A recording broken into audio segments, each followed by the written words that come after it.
Welcome to the Jeffrey van Leeuwen Podcast, episode 4. Today, I'll be talking to Ryan Yewell, a video production supervisor at the Africa Digital Media Academy in Kigali, Rwanda. Ryan has an incredibly rich history in multimedia and talks about a deep relationship he had with someone who impacted his life for the better. Ryan's career spans over 2 decades, beginning in the video game industry at Electronic Arts, shifting into television production, and he is now dedicating his life to educating the next generation of multimedia creators in Africa. His story is not just about his technical expertise in multimedia, but also about adapting to life in a new country and building an impactful educational program in Rwanda. This episode is fully packed with life lessons by Ryan. He inspired me, and I hope he'll inspire you. And with that said, here is Ryan Yewell.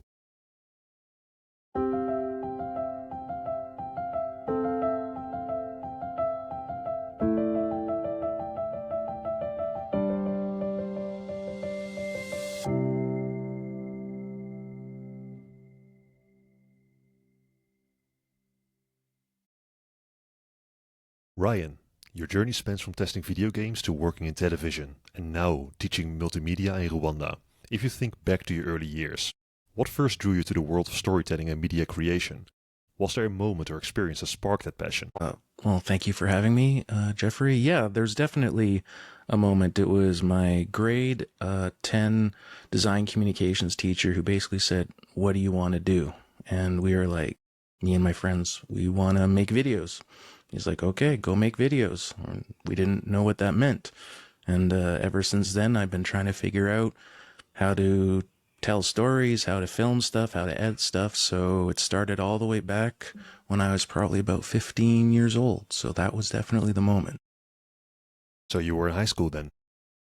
Yeah, we had an awesome teacher, and he had a course called Design Communications, and he called it that because he didn't really have any specific curriculum. He just let kids come into his class, and he had access to equipment and computers, and the idea was to design the way you communicated. At the time, it could be anything. It could have been animation. It could have been video. It could have been print.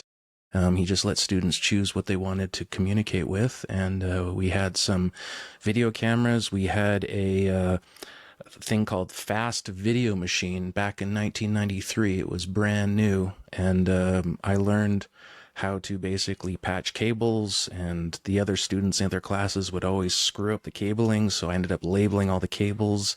And I learned to edit when I was, I guess, 16. Yeah, I was 16 years old when I learned to do non-linear editing in a timeline with VHS tapes being the media that you used. So it was quite an interesting time. Is that the thing where you have to cut the tapes and then put them back together and then roll them all at once? Well, it was funny because it was non-linear in the sense of your timeline, you could move everything around. But if you actually wanted to view what you did, you would press the play or record button and it'd be like, okay, insert tape, whatever. So it would capture essentially sections of time-coded VHS tapes, and then that would be represented by a symbol. And then you would move the symbols around, but you weren't actually moving data around in the sense of you weren't moving the videos in the hard drives, just the representation of those videos. So sometimes watching your edit, it would take you 6, 7, 20 different inserts of videos, and then at the end it would relay it all out on your output video, and then you could watch the results and realize you screwed up and then do it all over again. So it was quite time consuming, but it was technically non-linear. And I mean, for high school, I mean, my friends, we were doing, well, when I say we, I wasn't personally, but my group of friends were doing Autodesk Animator, 3D Studio. I mean, my one friend, he graduated high school at 17 and got hired into Reboot, the very first 3D animated TV show. And he was so young out of high school that his parents actually had to sign the contract with the company because he was a minor still. And that was right out of high school. So that class launched a lot of careers that are right now in the video game industry, the TV industry, the animation industry. So it was quite a unique experience in that high school and in that class. Definitely, it's why I'm here today. Are those classes any different today than they were back then? And what would the major differences be? Well, he's retired, but the thing is that he was school these days. I mean, my sister lives back in Canada, and they have kids, and public institutions. It's really about curriculum and all the usual stuff in education, where you got to have the learning outcomes and the grading, and it's so rigid. Like, back when we were in school, there was no course for 3D animation. There was no course for green screen compositing. Like the time it takes to take that information, put it into a curriculum, get that curriculum approved, have the learning outcomes laid out. Like you're 2 or 3, 4 years a turnaround in a public institution. Well, if you could think about it right now, ChatGPT, could you imagine, like, there wouldn't even be a curriculum right now for ChatGPT. It's only like a year old. So can you imagine taking a course that's approved, and that course was written like 2, 3 years ago? So that's one of the challenges with traditional education and public institutions, from my experience, is that unless you have teachers that are willing to bend the rules in terms of, what they're teaching you, if you actually teach to the textbooks and the curriculum, you're never going to be on the cutting edge. You're never going to leave that class being a thought leader, being, the latest in skills, unless the teacher is willing to kind of fit the curriculum to what you're learning and not the other way around. Right. And this is also the place where you mentioned that teacher that you had a connection with, you said. His name is Bill Henderson. I mean, I have a son, and his second name is my teacher's last name. I mean, that's how much he affected my life. Bill Henderson. So my son's second name is Henderson, and he was a rebel. He kind of broke my brain. I mean, I got straight A's in school. Math, physics, chemistry, and I still hated school. I mean, I have a vivid memory of being 11 years old, learning about the Mayans and being like, why am I learning about the Mayans? I'm never, I'm never going to need this. And hey, there's people that love history, like everyone has their passions. So I'm not knocking the Mayans. I'm just saying, for me personally, I did not want to learn about the Mayans. I did not want to have to study. And the thing is, letter grades, like when I brought home that first straight A report card, the way my parents reacted, that was probably I wouldn't say a mistake, because I've learned from it, but a student that wraps up their kind of self-worth and their kind of, they kind of identify as like, I'm a straight A student. You focus on the letter grades more than the process. And I learned so many bad habits, it was all about the letter grades. And when I got to Bill Henderson's class, he's like, what do you want to learn? And you're sitting there, this was in grade 10. Like, what do you mean? What do I want to learn? You're telling us what we're going to learn. It's like, no, do you want me to tell you? Like, no, I don't want you to tell me what I want to learn. I want to learn what I want to learn. It's like, okay, what do you want to learn? I'm like, I don't know. You're like, okay, I guess you'll just sit here then. And you're kind of sitting there like, what's this guy doing? And it was the same with letter grades. You'd submit something you made, and he'd be like, so, what letter grade do you want? You're like, what do you mean what I want? Like, well, what letter grade do you think you deserve? Like, I deserve an A. He's like, well, why do you deserve an A? You're like, I don't know. Like, well, then I guess you don't deserve an A if you can't, you can't say why. And you're like, well, I did this and this. And, he just really kind of broke my brain in terms of the traditional school of like teaching, assignments, homework, marks. And you just learn that, like, it's up to you, what you want to learn, how hard you work, what you do. So it's not about a letter grade. Some of the best successes are when you screw up, you make something and it totally didn't work out, like it's all broken and it sounds horrible and it didn't work out. And it's like, but did you learn something? Like that's the key thing in my life that really changed my perspective about education. It's like, sometimes failures are the best teachers, and you don't get that message too much. I mean, some people say that in school, but if you come home with like a D or a C minus, nobody's happy. But what did you learn? So yeah, that experience really, I mean, I'm 30, almost 40 years later, 30 something years later, and I'm still, the things I do today are directly related to my experiences when I was grades 10 through 12. I would like to hear more about Bill Henderson, because what you're saying is the question that he opened with, the what do you want to learn question. That sounds to me like he was breaking out of the motions that normally teachers are in. I mean, you go to school, like you said, you go for your A's. You do your lessons, you do what's needed in order to reach that, and then you go home and you go through the same motion for a couple of years. You get your paper, and then it's over, without actually do too much critical thinking, I suppose, on what your actual goals are, which is actually a huge problem in education in general right now, I would say. So it sounds to me that Bill Henderson, if I got his name correct, was a guy that was really trying to make you think about what you wanted to, well, not necessarily what you wanted to become, but what your goals were, who you were, what you were thinking, and learn how to think. Would that be a correct summary? Yeah, that's exactly it. It's basically you're taking ownership of the experience, right? Like the education system is so good at taking authorship and kind of self-determination away from students. I mean, even from the earliest ages, you're in kindergarten, and no, today we're learning about, our colors and our ABCs. We're not learning math today, you know. And it just gets worse and worse as you get older and older. So he really believed, kids, especially, 13, 14, 15-year-olds, the world is open to anything. They can be architects, they can be scientists, they can be race car drivers, like, even to the point where he knew that, like, some people, it was good that they failed his class because they learned that multimedia wasn't for them, like the amount of effort it takes, the amount of self-direction it takes. Some people really do. I mean, we all learn in different ways, and some people really do want to be told, hey, I want to learn cooking, and I want you to show me how to cut the vegetables and how to, put the sauces on, and just show me so that I can go home and I can cook. I don't want to experiment. I don't want experiential learning. I don't want exploratory learning. I just want to be shown how to make this recipe so I can go home and make it, So, for him, very goal driven.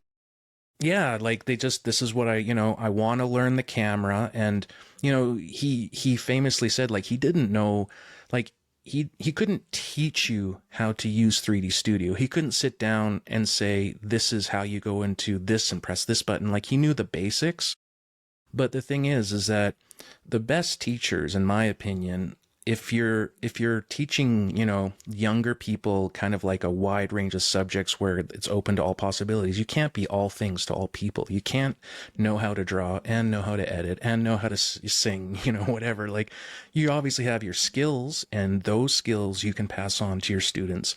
But the real skill is kind of enabling students to have the self-initiative to just go after what they want. And most times you don't know what you want, so you just kind of have to fumble around trying different things, trying camera work, trying editing, trying producing. Some people are really good producers. They can kind of organize things, and they're not necessarily skill-based in the sense of like all the buttons and, the tech side of it, but they're great with people. They can put a team together. They can motivate them. And, some people find those experiences in his class. They become producers and directors, and they kind of manage the technical people. But you don't get to learn that you have those skills, or better, the passion to learn those skills, unless you're given opportunity to try a bunch of different stuff and screw up a bunch of different stuff and just find something you like and then dig deep, that class produced 3D animators, 2D animators, video editors, that are employed, out of high school. It was an interesting time. I mean, it was also the dawn of 3D animation, and not a lot of people in 1994, 1995, knew a lot about 3D animation. So it really allowed people to explore those things and go deep. And he didn't have to teach them. He just had to give them basically the courage to get out of the way and let them go for it. And this was in 1994, 1995. You must have been how old then? I was 16 and 17.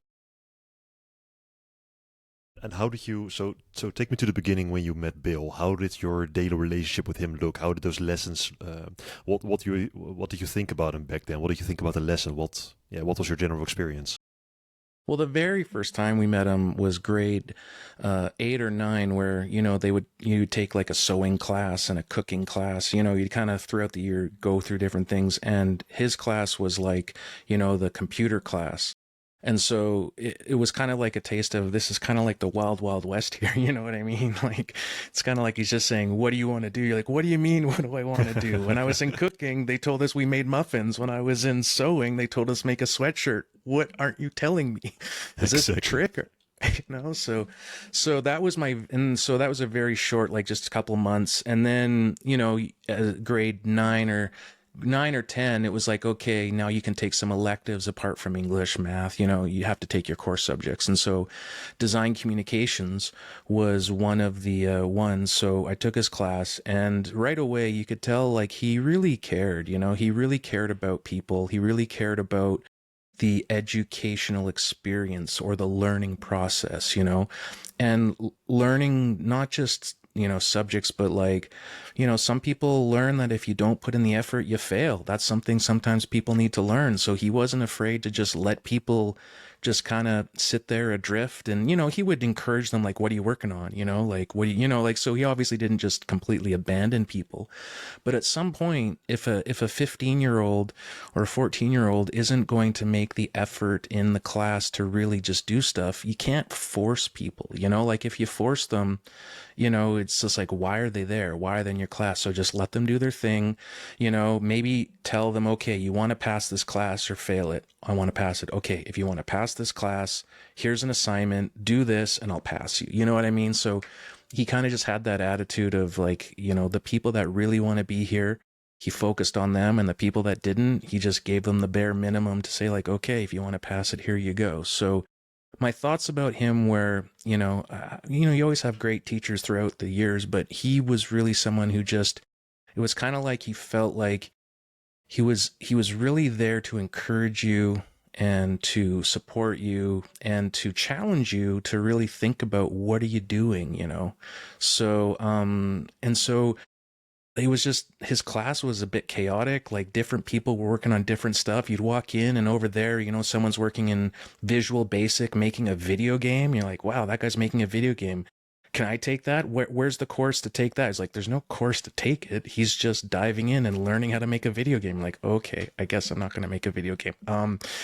So it was chaotic. It was amazing. It was a bit of the wild, wild west, where you kind of had to kind of figure things out on your own, and there weren't a lot of rules.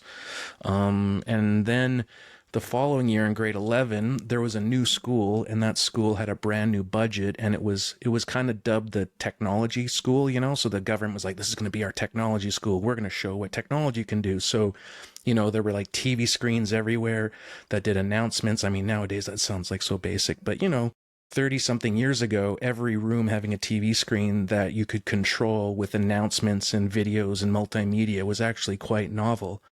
So we actually helped. So me, my friend Mike, and Bill, we actually helped set up the entire announcement systems before the school even launched. And we were the very first students of the month. And we didn't do it to be students of the month. We just, like, Bill needed help, getting this multimedia system set up so that they could make announcements. And he's like, okay, we'll figure it out. There's no curriculum to figure that out. You just got to dive in, and what is this program? How does this program work? How do you load up slides? How do you create slides? What are the different transitions? And you just dive in, and next thing you know, that was it. You're a teacher now yourself, right? I am. The term teacher is sometimes a little bit of a misnomer. I would say I'm kind of like in charge of a learning environment, and occasionally I teach in that environment. But yes, I am a teacher. How has the experience of knowing Bill Henderson influenced your own teaching? Well, many ways. I definitely feel that my class is a little bit like his class on purpose. It's a lot of putting the onus on the students. So I teach post-secondary students. So, these are people that have gone through high school, have graduated, and are now going to a vocational training program, as 18 plus. So that's just a bit of context of who my students are. They're not young kids. although, 18 is a lot younger than it used to be for me.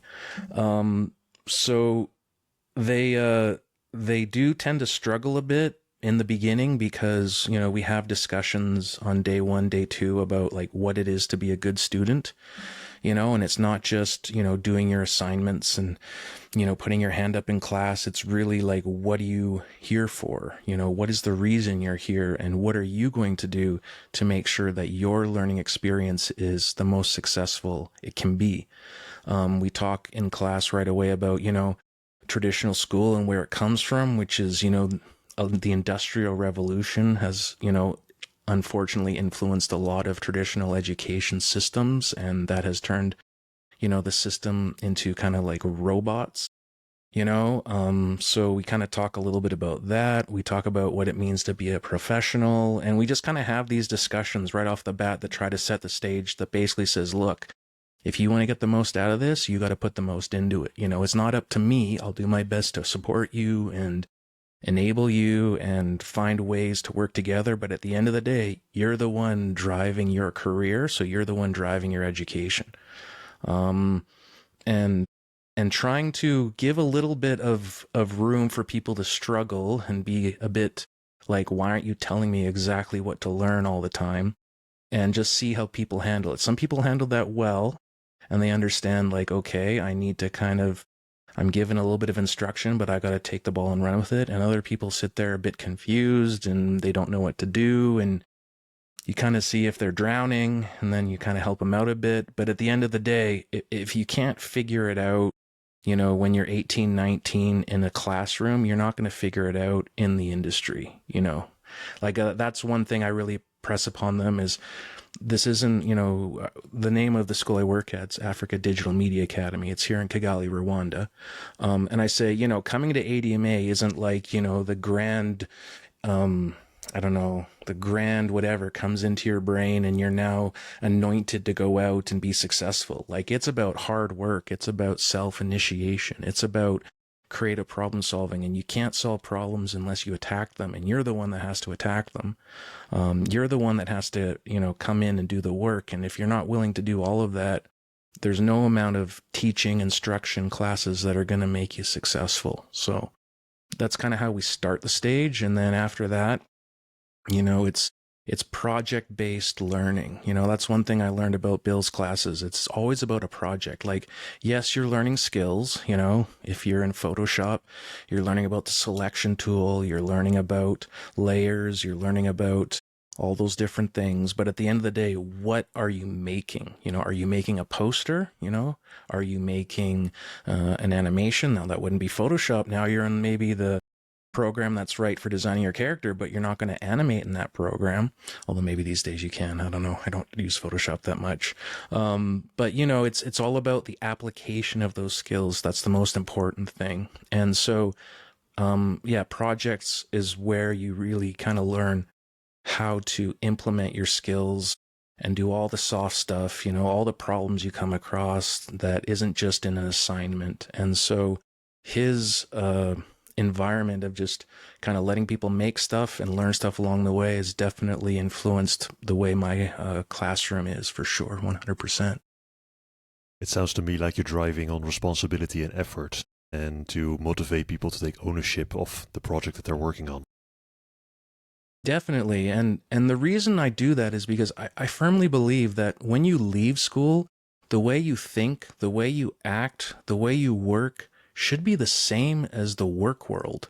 Like, you shouldn't be thinking about talking to a client for the first time after you graduate. You should have already had clients.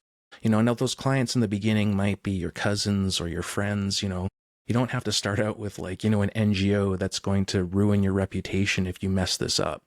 You start small, but you gotta start learning and working in school the same way you're learning and working in the industry you want to get into.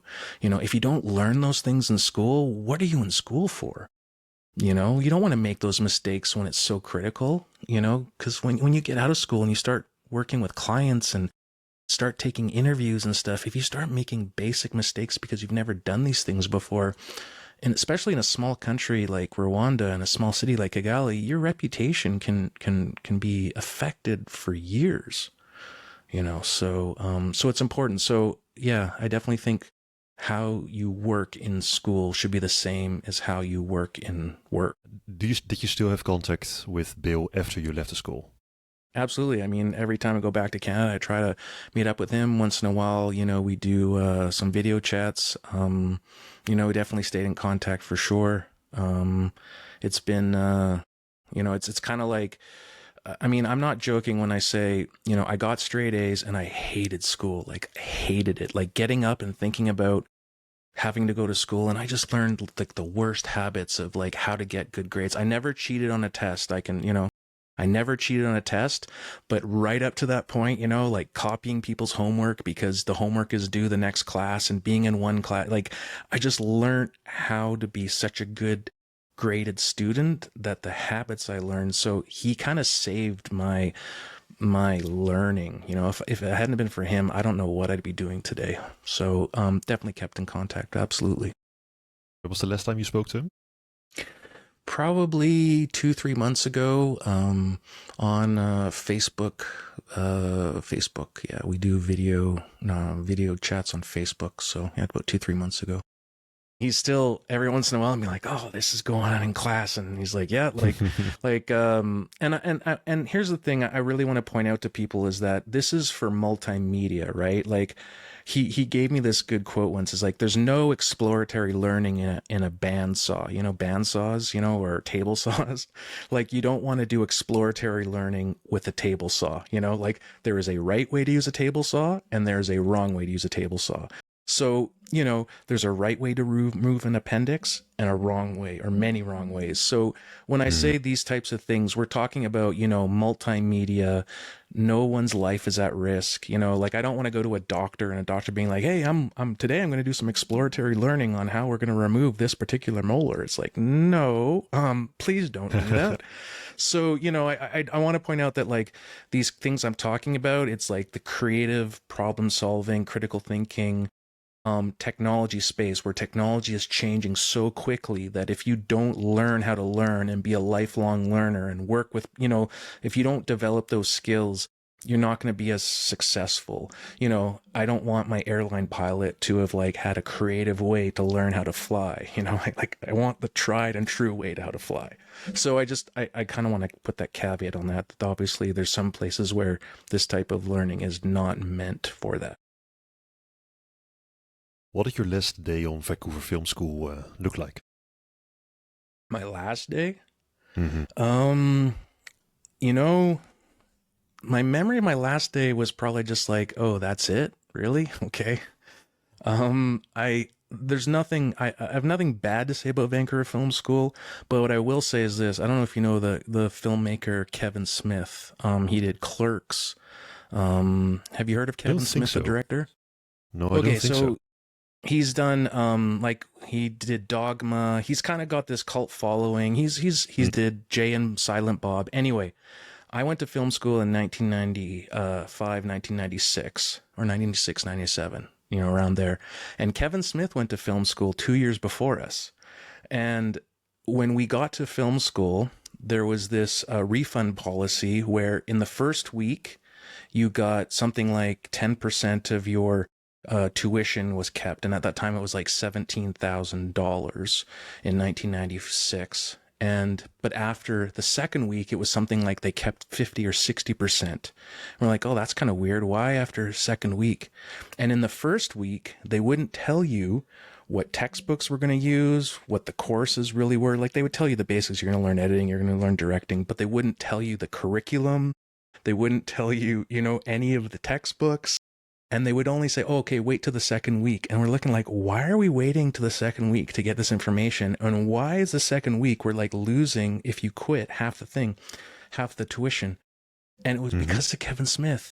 Kevin Smith went to Vancouver Film School for like 3 or 4 months, quit, got all the books he needed, right? All the curriculum, these are the books you read, and smartly took the money that he got back and made his very first movie.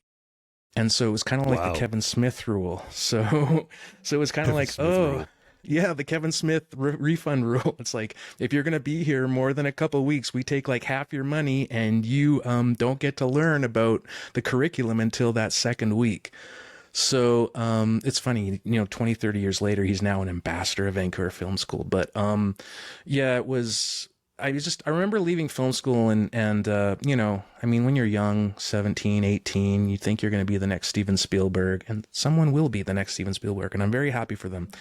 But the vast majority, like 99% of the people that go to film school, will not be the next Steven Spielberg, and I was one of those 99%. And so I just felt like it was kind of, I mean, and this is not a knock on Vancouver Film School. This would be any film school. They just, I would have been much better off taking all that tuition money and doing exactly what Kevin Smith did, which is buy a camera, buy some film, and just make stuff and find other people that wanted to make stuff, and it's kind of the problem with for-profit private education in those spaces, is that you're just far better off taking the money. Like I think today, this is any film school, but Vancouver Film School, I think is $45,000 or $50,000 for a year. And like, I mean, think about the stuff you're using right now for your podcast, and like think of all the gear you could buy for just even 20 grand or 30 grand. And then anyway, it's just insane. Yeah. And the thing is that you kind of find that the people go to film school because they don't really have that like go out and do it attitude. It's like, I'm going to go to film school and be a filmmaker. And it's like, yeah, no, you're just going to go to film school and pay a bunch of money and get a certificate. And now you're just like every other person trying to be a permittee, getting a DGC card, Director Guild of Canada card, except now you're more in debt than the other guy or the other girl. So anyway, education is a weird space, especially for-profit education. It's a weird space. It's kind of anti-education in the sense of, how better off are you after spending so much money on an education that is not really going to help you that much in what you want to do. But anyway, that was Vancouver Film School.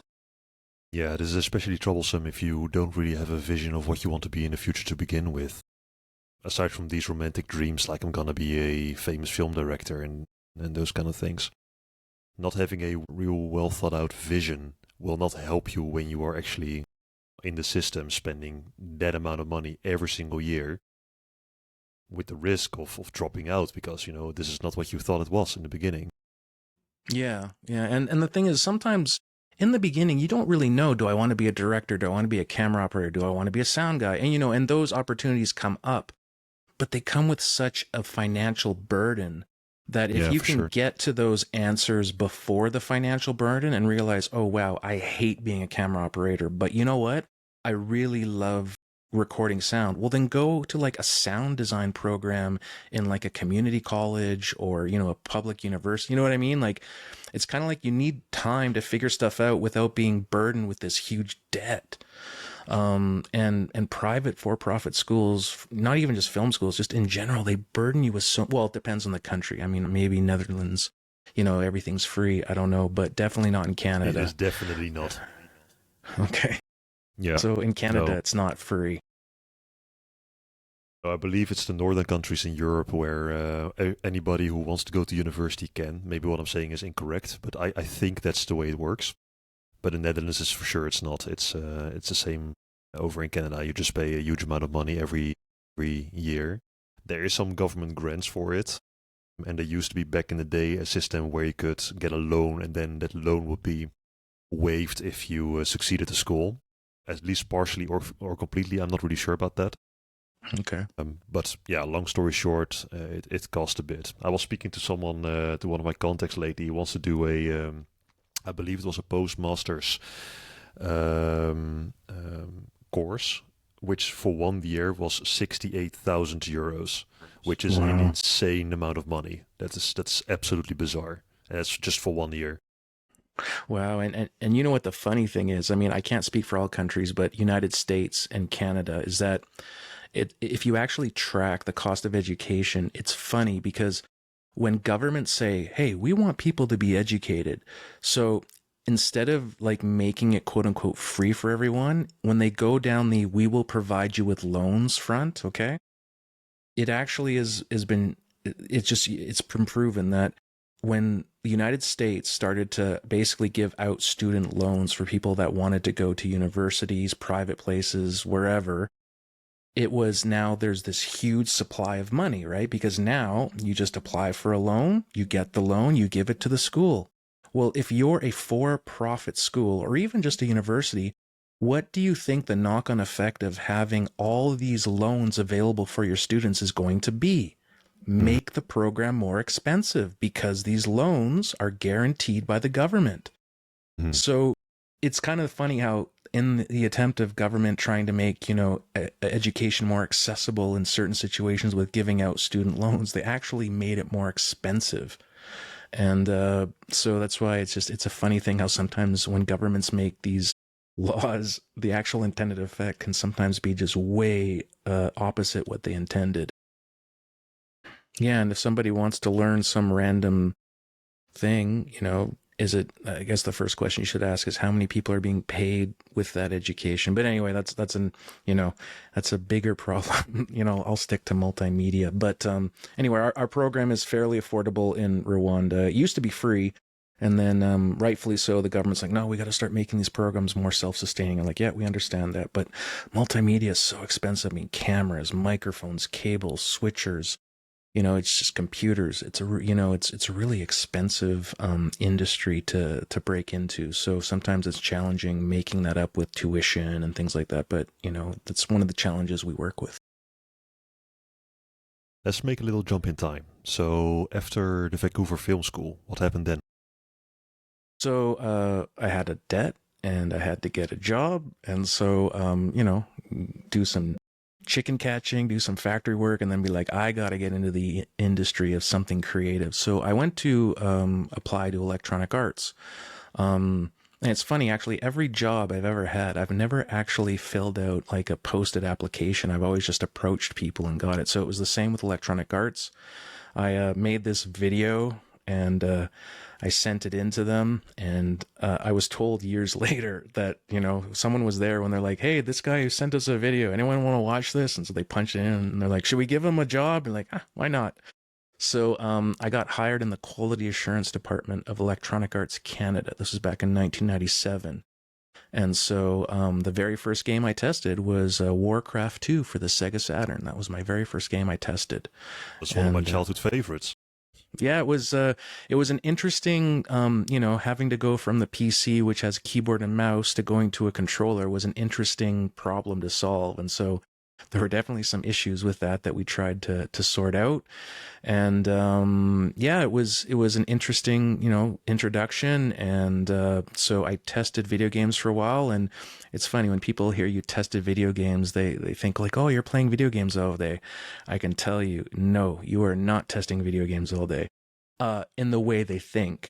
Someone thinks, oh, you're just playing the game. So, for example, PlayStation and Microsoft, so Sony, Microsoft, Nintendo, these companies have what are called guidelines. You probably have noticed, I don't know if you own a console, but like every time a button is referred to, every time a symbol is shown, that symbol and that button name is consistent throughout any game you play.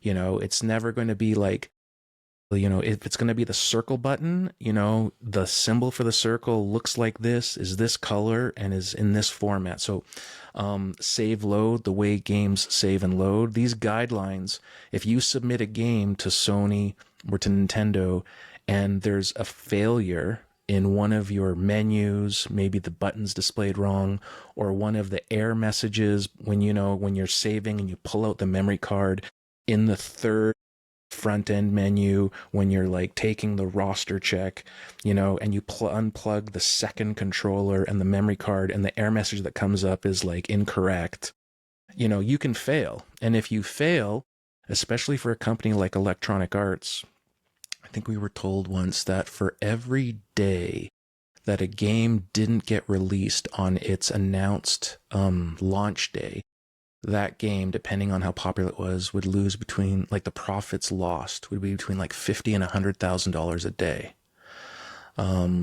This was back in like 1997, 1998, somewhere in there. So the company Electronic Arts took making deadlines and ship dates very seriously. And if you were in charge of like Sony guidelines and your game got submitted and Sony found a failure in one of your guidelines, and again, we're talking like they had so, you know, like the Sony PlayStation had like a multi-tap adapter. You would need to plug in that multi-tap adapter into multiple, you know, menus. And sometimes if you unplugged it, it would crash the front end. Or sometimes if you would plug it into, let's say, the first slot and then plug in a controller into the fourth slot and then unplug the first slot, it would give you like a weird error message. And that error message didn't meet the guidelines. Yes, there were some gameplay testers, you know, but, you know, I can tell you MVP baseball, I spent 3 days running a player around every single stadium in day, in night, and making sure it's basically rubbing the edges of every polygon, because the geometry of the actual physics of the stadium and what you see don't necessarily line up. So you might be able to run through a wall, or maybe you get to this corner of a baseball stadium and the geometry makes it so you get stuck, and you would just, so I spent 3 days like running a player around the edge of every single stadium. And like, that was what I did for 3 days. You know, like, it's not really playing the game. So, and then you would have to write up bugs into a database, and you'd have to clearly communicate how you reproduce them. And some bugs you could always reproduce. Other bugs you could sometimes reproduce.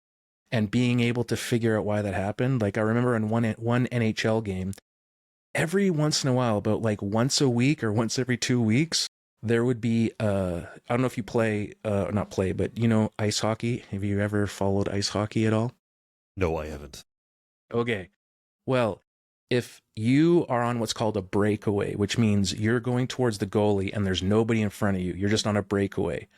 Right. If another player from the team does a penalty on you, you get a penalty shot, which means they stop the play, you go to center ice, no one's chasing after you, and you just get to do another breakaway, but you're not being chased, so you just get to go at your own pace. So it's basically called a penalty shot. We had this bug in one of our games where about once every week, week and a half, you'd take a penalty shot, and there'd be no goalie. It'd be like, where's the goalie? And they thought, like, you're crazy. What do you mean? Because what they would let you do is they would give you these like cheat codes where they say, okay, we'll like give you this cheat code where all the like defenders won't defend, right? You just press a button and they stop defending, and then you go on the breakaway, and then you take another player and you create that situation again. And we could never reproduce it. So it was called what's called a rarely bug. Be like, rarely, which means we don't know why, but rarely when you take a penalty shot, there's no goalie. And so, and we kept finding, it's like, we can't ship a game. Like, you know, people will just go crazy. Like, can you imagine playing a game with your friend and like, you know, it's a close game and, you know, and you're like, okay, he's on a breakaway. I got to like check him, you know.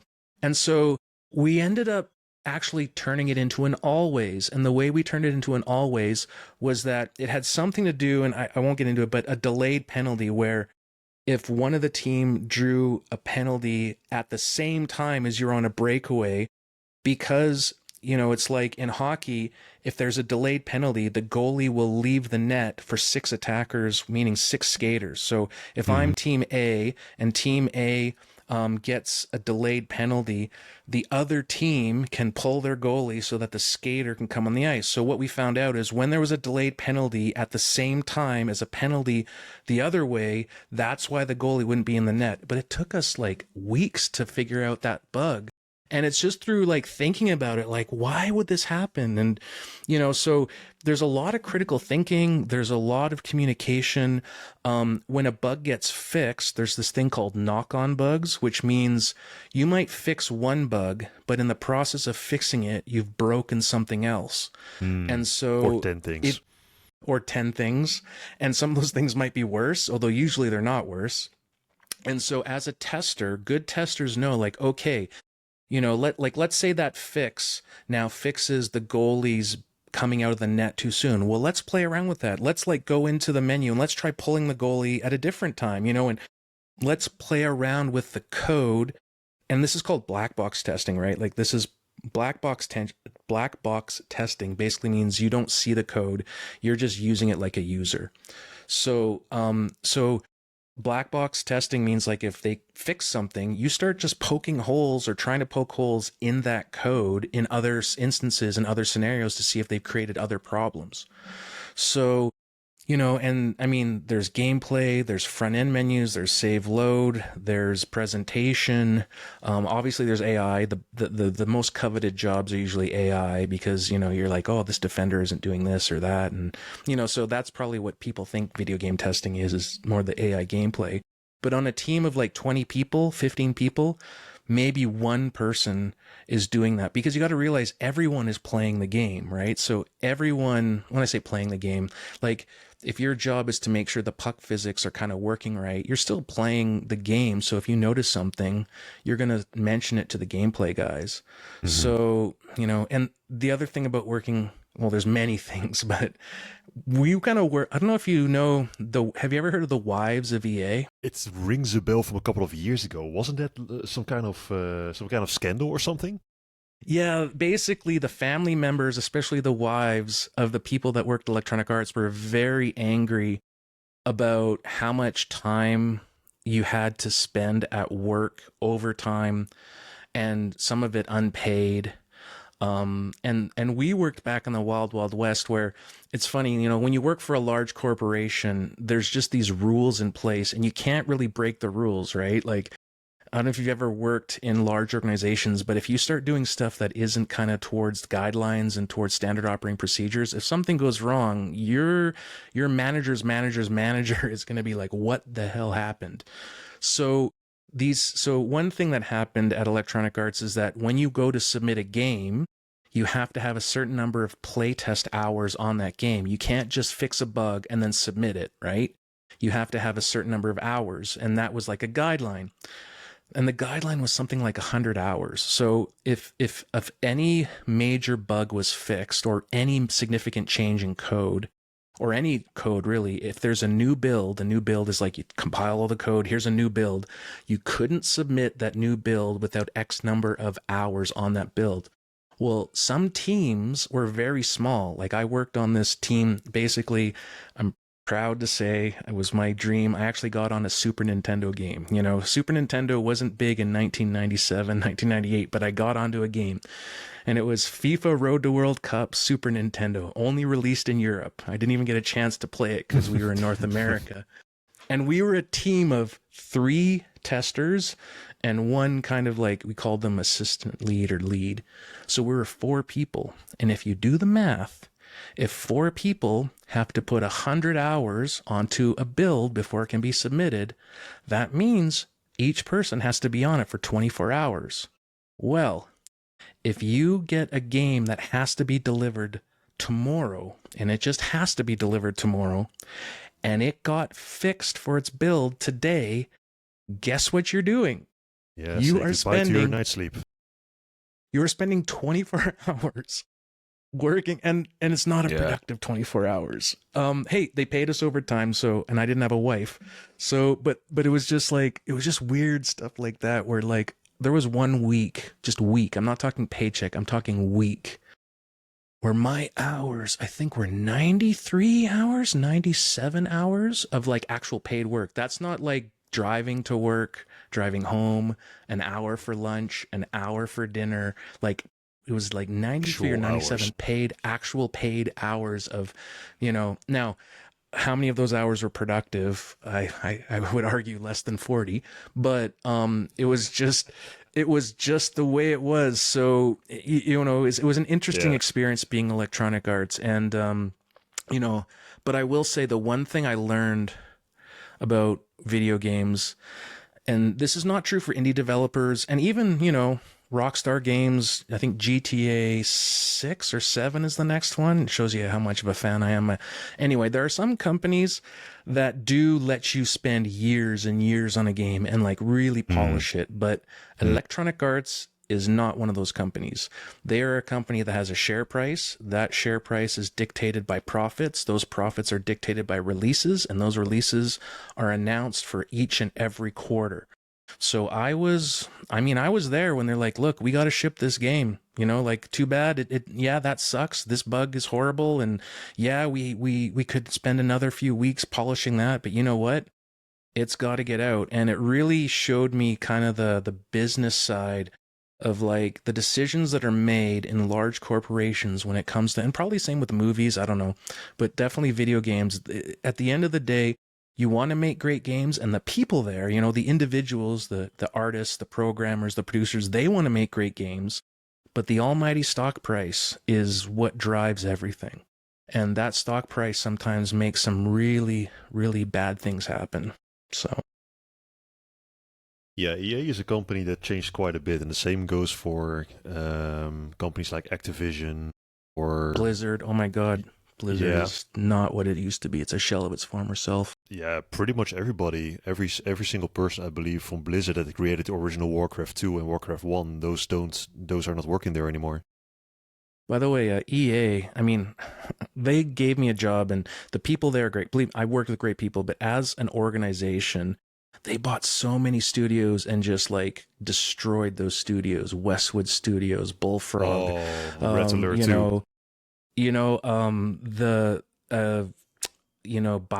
BioWare, like, because I mean, it's kind of like the business model of like, you're a small independent studio and you love making games and you make great games, and you got to pay your bills, and so you do your best, but at the end of the day, the reason you're there is to make games, not to push up a share price. And so EA comes in and says, hey guys, you guys make great games. The BioWare name and games and Mass Effect is amazing. Let's give you all, you started the company, here's like, $20-30 million. Everybody walks away with a few million. What do you say? I'm like, yeah, okay. And then you get in there and you start all the stuff we talked about, and the meat grinder kind of happens. And, the saddest I'll tell you, the saddest I ever felt was, there's this game called NHL Rock the Rink, and it's on PlayStation, and it got okay reviews, and it basically was an extreme hockey game. So, back in the day, there was like NBA Jam and NFL Blitz, there's arcade style, 3-on-3 games where crazy stuff happens. And NHL Rock the Rink, its original concept was an extremely violent, extremely funny, extremely over the top 3-on-3 hockey game. And it was pitched that way. And then they started developing it. And I mean, you were doing wrestling moves in the fights and like doing crazy stuff, like taking skates off and like stabbing people. Like it was, like the commentators were talking about, that guy's going to need diapers after that hit, like just, it was so over the top and so like just extreme. It was hilarious. It was something that I'd never seen in a video game. And then NHL, NHL didn't come along. Basically, the people in charge were like, can we release a video? I mean, I wasn't in the room, but obviously they're thinking, can we release a hockey game without the NHL license? Like, we would make so much more money if we had the NHL license. So they went to the NHL, they got the NHL license for that game, and about 30% of all the most extreme content got cut out of that game. And so you had an extreme hockey game that now was like a, somewhat more than average, but nowhere near extreme game that had an NHL license. It didn't sell well. It didn't get the greatest reviews, and it was a corporate decision, and it just destroyed the vision of the game. It just completely, my friend who was a tester who moved into the audio department said like, man, we had these recording sessions where like Don Taylor, he was the commentator, it's like he was going off just saying this crazy stuff and ad-libbing, and it was just like, you're just sitting there laughing, and they're like, yeah, we had to cut about 30% of it. So anyway, just an example of like corporate decisions in public traded companies really don't care about the end product. They really don't. They want it to be sell well, but they just want to take the safe bet, invest their money. The stock price needs to stay up or go up. You got to meet your quarters. If you don't meet your quarters, and that's what I learned kind of about video games when I was at Electronic Arts, and it was that was a sad one for me. I was actually a little bit upset with Electronic Arts a couple of weeks ago. So you mentioned Westwood Studios, right? Yeah. And so for the people that don't know, Westwood Studios had a big RTS, which stands for real-time Command and strategy Conquer, game. right? Command and Conquer, yeah. Yeah. The most famous one, I believe, is, well, two is Tiberian Sun and the Red Alert series, Yeah. of which the second one is the most popular one. But after the closure of Westwood Studios, which is the creator, developer of Command and Conquer, there was never after that a real good Command and Conquer game being released. So they made quite a, well, I would say, a mistake by announcing a mobile version of it in 2018. I believe it was called Rivals. And we didn't hear about Command and Conquer until a couple of weeks ago. So I saw a trailer coming by actually on, I believe it was the Gamescom in Europe, with, you know, the Command and Conquer logo, and there was a Red Alert logo. So I was like, oh my god, there's gonna be a new Red Alert game. No, in the end, it seemed to be another mobile game. Yeah, I don't know. Honestly, I don't understand it. For some reason, apparently their previous mobile game was very successful, I guess. Yeah, I mean, you start to learn that some of these people making these decisions, you know, like and to bring it back to education, it's the same thing. Like teachers on the ground floor, they know education. They know their students, you know, people on the ground floor of video games, they know what's good, you know, and then the people above them, if they're really empowering the programmers and empowering the artists and empowering the script writers, you know, like they empower them. But every layer you go up, it's like people get less and less, you know, like unless you're in a very more abstract. unique. Yeah, and it becomes more about a business decision, not an artistic decision, right? Like, oh, you know, if we spend another year, you know, like if we spend another year developing this game, it's going to be this much in salaries, and by that time, maybe this game over here is going to come out, and you know what I mean? And these are smart decisions for a publicly traded for-profit company. Like, you know, that's why they're in those positions, is to make those decisions. But ultimately what suffers is the game, you know, is the product. And, you know, it's not like they're bad people. I mean, if they didn't make those decisions, they'd actually probably be breaking the law in some places like United States, where your job is to make money. Like it's almost like you are legally obligated to make money for your shareholders. And if you make decisions that are like, if you make a decision that's like better for the game, but worse for the profits, and then there's the argument to be made, well, if it's a great game, it's going to sell. But, you know, like that's also abstract. You know, you can't just say those things. You have to come down to concrete. No, if we don't ship on this date, we don't make our quarterly projections, if that spooks the market, we might lose, you know, this amount of share price. And, you know, and then, you know, and that means that the next game has to be more successful to make it back up. And is that game right now in that position? And that puts more pressure on that team. And it's just this big ugly thing. Whereas like indie developers, I mean, it's, you know, it's going to be hard for indie developers to pay the bills, and a lot of people probably doing it as a side project, but they don't have those pressures. Yeah, and there's a big fallacy in that line of thinking to begin with, because you don't just get a great game out of nowhere. You know, this is actually where I see indie games taking a huge spot. I mean, in the last couple of years, you got games like Hades and Stardew Valley and Hollow Knight and Cuphead and all these big titles that are, well, they are made by very small groups of people. Sometimes, for example, in the case of Stardew Valley, by one person, and they sell millions. It's absolutely bizarre how successful they are. Yeah, like or FTL and, you know, these like, exactly. you know, like, and they're I forget the name of it. Oh, Into the Rift, I think. I played that game. Yeah, you know, like it's this time travel mechanic, but you're also like doing, turn-based strategy, and, you know, like just, and, you know, it's like, you're like, oh, when are these guys going to release their next game? And, you know, it's like, oh, maybe 10 years from now. But very, you know, you very just, good gameplay. Yeah, you just understand that, you know, and it's hard. I mean, you know, when you're in charge of like teams of hundreds of people, and, you know, I can understand why they make those decisions. It's challenging. But the one thing I will really knock EA on is that National Football League exclusive license is absolutely horrible for fans of the NFL, because it means that there is no competition. And that is strictly a business decision. If you are the exclusive NFL rights holder and no one else can make a simulation action-based NFL game except for you, then obviously anybody that wants to play an NFL game is going to buy your game, and you have absolutely no incentive. I wouldn't say no incentive, but very little incentive to beat the competition. And that decision to me is an example of how EA is just about profit, because they should let the NFL license just, obviously, again, their shareholders would be absolutely angry if they gave up the exclusivity. And I think it expires, I think, the end of this decade. But it's just like there hasn't been, and I don't play NFL games, but I'm online a lot, and so many people complain about Madden.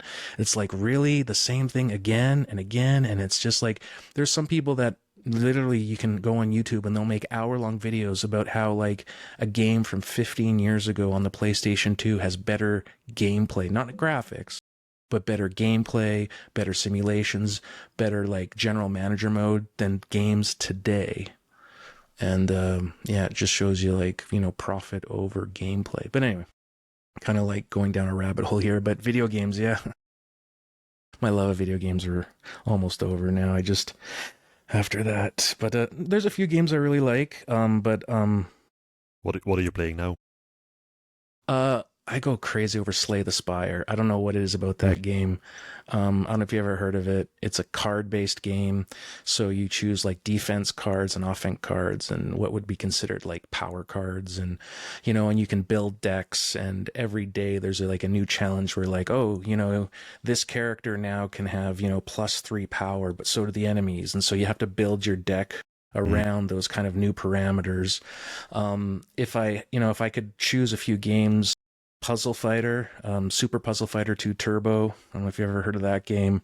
It was so it's basically like Tetris. I mean, to keep it simple, it's like Tetris, although that's kind of oversimplifying it. But the funny thing is that back in the day, there was a group of about probably, I'd say 7 to 10 of us, Electronic Arts, in the quality assurance department that played that game on every single break and every single lunch for probably about 2 or 3 years. And we got so good at it that if there was like a Super Puzzle Fighter 2 like world championships, I'm sure like almost all of us would be in there.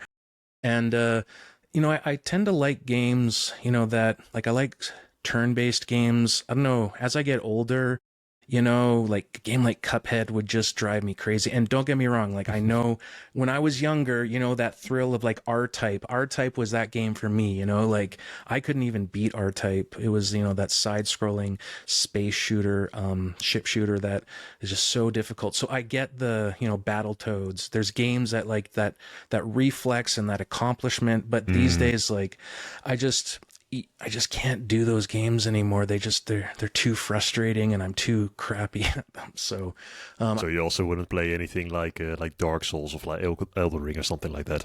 No, it's and the amount of like I can totally appreciate you're going through and you're the skill development and the risk reward of like if I do a heavy attack now, that's really risky. Like I understand it. But just the reflexes and the frustration level. And I mean, they've had studies, by the way, that prove that like when you win at a video game, that feeling you have is the same as if you were on a soccer field, the same as if, like the way true. But also the flip side of that is when you lose, you are legitimately angry. Like depending on your personality, of course, right? Some people are a little more, but me, like there's a couple of video games in my youth that did not survive. Like there was F-Zero for the Super Nintendo. I swear I got so close. I was on the last, like in order to beat that game, you had to choose the car that had the slow acceleration, but the fast speed. You had to choose that car. You couldn't be one of the fast accelerators that was really nimble because in the end, you'd always get beaten out by faster cars. And I was on the last level and I was on the straightaway. And it would take me so long to get to that point. And this car came up and hit me. And I was like, literally like not even a second or two from crossing a finish line. And I mean, I'm ashamed to say it, but I took that cartridge and I just smashed it. And that game was never played again. I was so mad.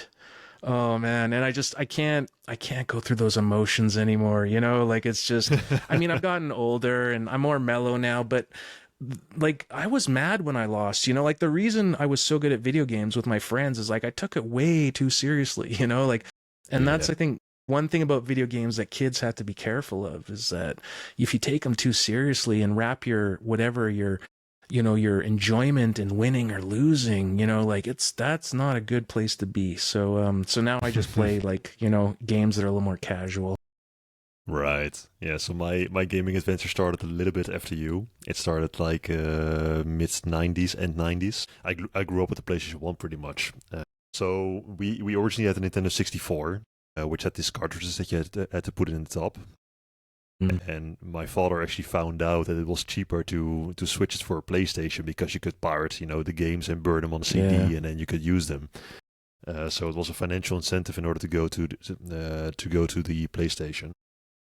Yeah. But we had games like the ones that come instantly to mind are like the original Silent Hill game. So I played Silent Hill when I was 7 or 8 years old, which is absolutely insane, but it's an amazing piece of art. Yeah, that was a good one.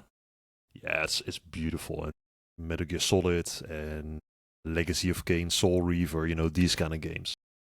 But anyway, so never multiplayer. I think when you're saying getting frustrated at a video game, I don't really remember anything like that happening then. It came later, I think, in the mid-2000s, when I got my Xbox 360 with Xbox Live. And then there was Halo 2 and Halo 3 that you could play online. Yeah. I believe it was also a bit before Call of Duty. If my memory serves me well, the Modern Warfare game came out in 2007, I believe. But anyway, those online games, those instilled pure frustration in me the moment I lost. So, I let that go back. No, I played it for like 5, 6, 7 years. Right now, I don't play multiplayer at all anymore, unless it's like social with friends. Yeah. Just to have some fun and just to chill and talk at the same time, stuff like that. But the real hard one right now that comes to mind are the From Software games, which is Dark Souls, Elden Ring, and Sekiro. Yeah, I love those. They don't make me angry It's so for everybody who's listening who doesn't know those games. Those are dark fantasy games in which you just go around in a world that you have to explore, and you find these enemies that move in a very specific way. They have specific attacks, specific defenses, and you have to really learn how they move in order to properly counter them and in order to properly attack them. So it's almost like a dance. It's very, very precise. And the moment you play it for the first time, there is no way you're gonna survive. There is just no way. You have to learn by dying. Punishing. Yeah, they're punishing. You die so often, and you learn, like, okay, this time, when the enemy moves this way, he's probably going to do this, although he might do something else, and you kind of have to learn the patterns. And then it goes even further. If you go halfway, if you get his health bar halfway down the line, all of a sudden his pattern changes. Yeah, and different weapons. I mean, I don't follow it too closely, but I'm assuming it's got different weapons, different armor, skill trees where you can learn new attacks. And I mean, it's where the art form of video games come in with the risk reward, the skill progression, the skill mastery. And then when you learn a new thing, the worst thing that can happen is you keep using those same exact skills over and over. Now there has to be a new skill to master, a new way to apply it, and the great games. So by the end of the game, you feel like oh my goodness, I've accomplished, and you have in a way, because you've learned all these different skills, different ways of attack, defense, high attack, low attack, fast attack, defense, this enemy, works best against this type of strategy, and this enemy works, and by the end of it, you've almost gone through a journey of skills and risk reward and so many failures until and so it's you feel like you have accomplished something, and you have. I'm not knocking it. It's just these days, I'm a dad and have a job and those types of things. It's like, it's more of a young man's. I mean, don't get me wrong, you can play games at any age, and actually we can. After Electronic Arts, that's when I made the shift. I was like, working for Electronic Arts, and I'm like, okay, I can't do this forever. I started just to lose, my passion for video games. If I was at a small developer, maybe my passion would have stayed, and I can't blame EA, but just my experience made me I don't want to do anything with video games anymore. I just want to leave this. I had a friend who did the exact same thing. So he also worked for Electronic Arts, and it was in Spain. So he had a video game news website back in the day in Netherlands. And I believe the first game he tested, and the only game that he tested, was a Need for Speed game. I can't remember the exact one, which one it was, but he explained the same thing as you. So his working hours were bizarre, and it completely, well, I wouldn't say completely, but he didn't enjoy games that much for a while after he stopped working for EA. Just, I guess, because he went through the motion of, trying to break a game completely apart and not actually enjoying the experience at all. Yeah. Yeah, like when I see games now, I'm like, oh, that was an interesting decision. Like they shouldn't have done that. I mean, my nose and radar for that is so dull after like 20 years or whatever it is now. So, but at the time, you can just feel what the developer is trying to do or didn't do well, and just be like, why did they make that? It just kind of pulls you out. Like, oh, that's a bug. That's a class 5, minor bug there. That glitching little, flashing thing. Oh, I can walk through this wall slightly. It just kind of ruined. Well, I shouldn't say ruined, but anyway, but just, I'd probably switch gears a bit, just a little bit here. I'd been off, and I mean, I wasn't there for a whole 7 years. I left and went to Australia for a year during the Olympics. And actually, it's funny, I left EA and came back 3 times, and they hired me every single time because they knew I was a good tester. Like, I was a good tester. They're like, Ryan's coming back again. And the 4th time, hire him. Yeah, well, it was not like it's just like it's such an interesting job because you have to be skilled enough to be able to do a good job. But if you're too skilled at it, you're not going to be a tester for long. You're going to move into audio. You're going to move into producing. Like it's not meant to be a long-term position. It's kind of like an entry, and it's treated that and respectful. I mean, if you're maybe a programming tester, like maybe that's more something long term. But if you're still a tester after 10 or 15 years, something is like, because the pay isn't that great, and so basic. But anyway, I left and came back 3 times, and then the 4th time, they're like, okay, I guess, you're not coming back ever again. We're never hiring you again. So, or at least that's what I was told by my manager. Like, no one's ever going to hire. I'm like, okay, that's fair. I mean, I gave my 2 weeks. It wasn't like I left you in a lurch, but what I did was I just realized, okay, I can't stay here, but I have to pivot. So what can I do? And there was this television company, an independent mom and pop shop, called at the time Greedy Productions. It's not called Greedy Productions anymore because they realize that's a horrible name when you're trying to pitch your show to people or for a company. Now it's called like Electronic Playground Network, EPN. But anyway, so I'm like, okay, I went to Vancouver Film School. Okay, so I have like, some kind of like background in art and storytelling, and I worked for Electronic Arts, so that means I have a background in video games.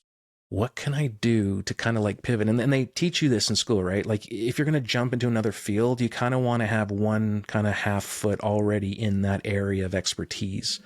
So I said, okay, there's this mom and pop shop here in Vancouver, because I lived in Vancouver, called Greedy Productions, and they make this show called The Electric Playground, and it's a video game TV show. And I'm like, why don't I go check them out? And so again, there was no position posted. What I did was I actually, and this was back in 2006. So back then, privacy wasn't as huge as it is now in terms of domain name registration. So now, if you register a domain, you can say it's private, right? And you just get all this like private, and you can't really contact anyone. But back in 2006, I could just go to whois and whoiselectplay.com, and there's the phone numbers and the email addresses. And I'm like, okay, so what I did was and just respectfully, I didn't call them, but I did get the email address, and it was the owner of the company who founded it. And I basically wrote him an email, and what my email said was, love your show, and, and genuinely, I did love the show. Like it was back in they started in, I think, 1997. So it had been on for like almost, 8-9 years at that point. This was 2006. So, even back then, it's like, a lot of people, talking to these people in the industry, making video games, like it was just cool, and the stories they would tell and the little skits they would do where they would like go to a developer, like let's say making a Star Wars game, and they would do like a skit of like, oh, this is the rebel base, we need to infiltrate and get the plans, and and they would do like a skit, and they would have like lightsabers, and the graphics guys on the team would do the lightsabers, and so it was like a really fun show. And but their website was just bad. It's like the same people that make that show, this is their website. Like, what in the world is going on? Like, there was no videos, right? And like they literally make videos, and there was no videos on the website, and they literally like reviewed video games, and like the latest reviews weren't on the website. I'm like, what is going on here? So I just emailed them. I said, hey, I love the show, been a fan, but I noticed like your website doesn't really reflect, your company's strengths, like you don't have the videos up there. You don't have the scores up there. I'd be willing to, like, for free, just if there's some way I can help get your content onto the web, data entry and whatever, just, I'd be willing to do it for free, just to do that. And obviously it would mean, you get to know me a bit, and maybe something after that, like just offered my free time and services. And I got an email back from them, and like, oh, that's interesting. Yeah, we're not going to be doing that, but we have this position available. Do you want to come in and talk about it? I'm like, okay. So I come in, and they're like, okay, we're starting this new. So they gave me the address and the time. It's like kind of like an interview, but like I had no idea what the position was really, or what I was going to talk to them about. And so I just went there and met the owner, and the owner's like, yeah, so we're starting this new series. It's called The Art of Play. And basically what it is, it's an HD show. It's our first high definition show. And we need somebody to capture gameplay footage that then we can edit into the 30-minute show. So like every game would get its own 30-minute show. Or maybe there'd be a theme of like real-time strategy games, and this is the art of real-time strategy games. So I'm like, oh, that's interesting. And they're like, yeah, so would you be, interested, because you have a background of testing video games. So obviously having somebody that's familiar with video games, how they work, and you have a background in film school. I honestly can't remember if I brought that up or they brought that up, but basically it was a good fit. So I'm like, yeah. And they're like, okay, so how much you want to get paid? And I just said straight up to them, look, right now I work at Electronic Arts. If you pay me the same as I'm paying them, then that means the life I have with rent and all my bills, like I don't have to like try to figure anything out. Like I just get paid the same. They're like, well, how much are you getting made? And at the time, I think it was like 12 or 13 or 14 bucks an hour or something. Like, yeah, okay, no problem. When do you want to start? Can you start now? And this is where I think it's important for anyone who's listening to this that's maybe a bit younger. You always want to act in a way that's respectful to your previous employer. Because if you act in a way that's disrespectful to your previous employer, what does that tell you to the current person that might be hiring you? Okay. So I said to them, look, I can't start for 2 weeks. I have to give my official 2 weeks notice so I can start in 2 weeks. And they're like, okay, well, if you can start in 2 weeks, start in 2 weeks. And so that's how I got my job at Greedy Productions. And I started out as a production assistant, basically recording video games for a TV show called The Art of Play. Yeah, I think the lesson that you just shared is a very important one. It feels like we are very easy to dismiss our previous employer the moment we leave. There's no horse in the race anymore that we have to take care of. So we can just do whatever we want. But especially right now, especially with the internet, and especially with your LinkedIn profiles and everything else that you have going on around you, talking bad about your previous employer is not the best thing you can do.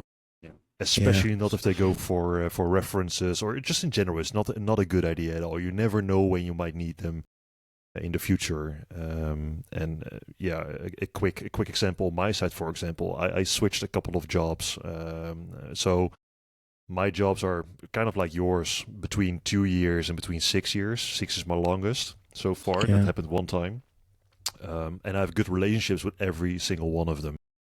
Even a couple of months ago, I went to my previous employee, who I haven't seen in 2 years, just to have a coffee with him all the way in Amsterdam. So I drove an hour to get there, just to have a coffee, just to have a sandwich, and just to talk for a couple of hours, just to make sure everything is good. And that's it. Nothing else. It just keeps the relationship warm, and if you ever need them in the future, or if you ever have something to offer in the future, that is a warm relationship that you can use in your benefit. and just in general, even if it's not to your benefit, it's just good practice to treat people well.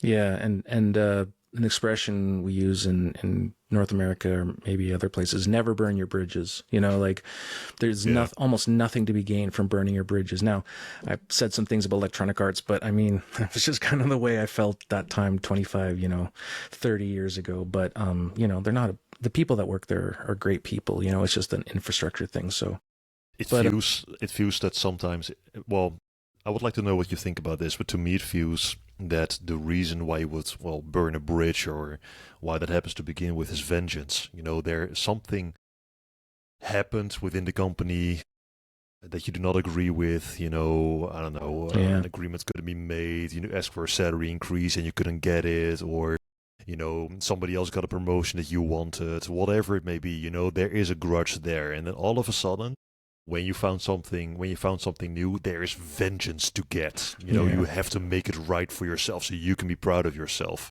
Yeah, righteousness. You feel righteous. Like, it's like this is the just thing to tell people. This is exactly who they are, and they treated me unfairly, and this is the type of person. But you end up just like, it doesn't help you. It doesn't, there is literally nothing to be gained. And it's like cutting off your nose to spite your face, like you don't gain anything from that, because at the very least, if you've worked there for a while and the next employer is like, I need some references from your last job, like if you leave at least on amicable terms of like, it didn't work out, I'm sorry, but you tried your best, you weren't fired necessarily. It just didn't work out. I went back to, so I did eventually leave that company. And it was just because it was a small company, and you learn in small companies that once you reach a certain point, like in a huge company, there's so many places you can go. You can go into this department. You can do a lateral move. You can go up six, like there's just so much open to you if you have, a little bit of knack for navigating those waters. But in a small company, it's kind of like you do what you do. And if you can't or don't want to do that, there's not much else you can do, because this is what we do. So, I was there that job was, a TV production studio, and, we made a bunch of television. Oh my goodness. We made so much television there. Every week we were making, at our peak, we were making like 6 20-minute fully like edited TV shows a week. And it was a team. Day? Yeah, it was one video. And it was like, we're talking like taking interviews and putting in B-roll and making stories and having news segments and having, reviews of games. And there's some really smart people there that use technology like Edit Share, where, basically we were editing off of network drives and using Final Cut at the time. Final Cut 7, and so you would offline edit and then online edit, and everyone was working on stories, and I got really good. Like, I mean, there was a point where I was editing 2 to 3 stories a day, whereas basically, and those stories were between 90 seconds and 2.5 minutes, and I was just like, I could take an interview and just cut it down to what it needed to be, like, so a 7-minute interview, and just cut it down to like 2 minutes, 2.5, put the B-roll on top, put in the titles, and then just submit it and just do that again. I got so good at it. And then it just got so boring. It just was like, I just don't want to do this anymore. Like, I don't want to, like, just the idea of coming in and editing another 3 stories just didn't appeal to me, but there was nothing else really for me, there's like, that was it. So, I mean, I moved around. I did graphics for a while.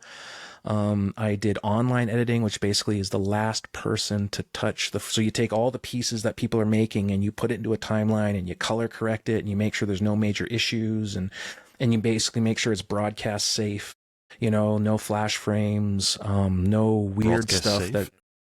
Yeah. So, nowadays with digital, it's not as big a deal, but back then, like if you make a noise that's too loud, like if it, like, because you kind of take for granted that, you're watching something and your ears aren't ringing, right? But technically speaking, you can put something on TV that just blasts a person's speakers, like is just, so, and then same with colors back before digital, right? Analog televisions and stuff. you could have colors that just make the TV go wonky because it's not designed to have like that level of red, or, so you basically put on like broadcast safe filters. So there's nothing too bright. You check the levels. There's nothing too loud. You make sure that it's cut to time, because if you're going to submit a 22-minute and 45-second video, it needs to be 22 minutes and 45 seconds, not 22 minutes and 45 seconds in one frame. So you had to make sure just everything, you were just the last person to touch it. And also, sometimes stuff would come up where like you're putting together these pieces, so everybody just works on their piece. But when you put in a timeline, it might not make sense because maybe somebody's using a same part of an interview for maybe like a summary story. It's like, we can't use the same interview again. Like, you can't watch television and see the same interview again. Or maybe the footage was like really grainy, like that editor, that's just a bad decision. We can't put that grainy footage in. I got to go in and find some footage to like, it's not going to be as relevant to the story.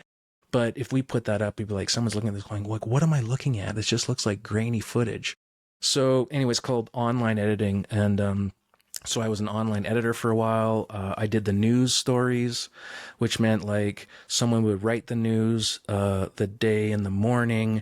Then we would find quotes and B-roll to put over top of that stuff. And then, so basically I would receive voiceover and some B-roll being like the images. And I'd basically have to take the voiceover, take the B-roll and turn it into just a news segment. So there might be like 7 or 10 stories and you got to cut it all up. And, and then we learned in the beginning, like, one of the writers, his name was Blake. He was really, he kind of started like me, like a kind of like a production assistant, and then got into writing, which was great. But when we were all learning together, so there's that learning, like, Blake, you can't write a 15-second story and give me one picture for B-roll. Like, you can't sit there for 15 seconds looking at one image. Like, you can't do that, like, it's just, no. So, we were all learning like what you can and can't do. How did Blake react? Well, he was just like, oh yeah, I get it. Cause like, he was under pressure too, right? Like, he was having to write, 7 to 10 stories every single day. And so it was like a kind of a team effort where the person writing the stories, cause obviously you want to write relevant news stories. So you got to find, so if a big announcement comes out for like a Command and Conquer game, but all they have is this weird preview trailer, you would have to learn how to write a script for that announcement that matches the trailer, so you can kind of use the trailer the same way it's meant to be used in the voiceover. So we were just all learning. And in the beginning, like I was editing sometimes in the very beginning. Those news stories would take me like 6, 7, 10 hours. Sometimes I was there 8, 9 o'clock at night. The reason that story stands out is it was one of my last stories. I was there like 8 o'clock at night, and I'm like, it's like the last one of the stories. And that's when I learned, don't edit in order. Look at each single story right away. Look at the B-roll you have. And if there's a problem, bring that problem up before office hours ends. Cause at 8 o'clock or 9 o'clock at night, nobody's there to help you.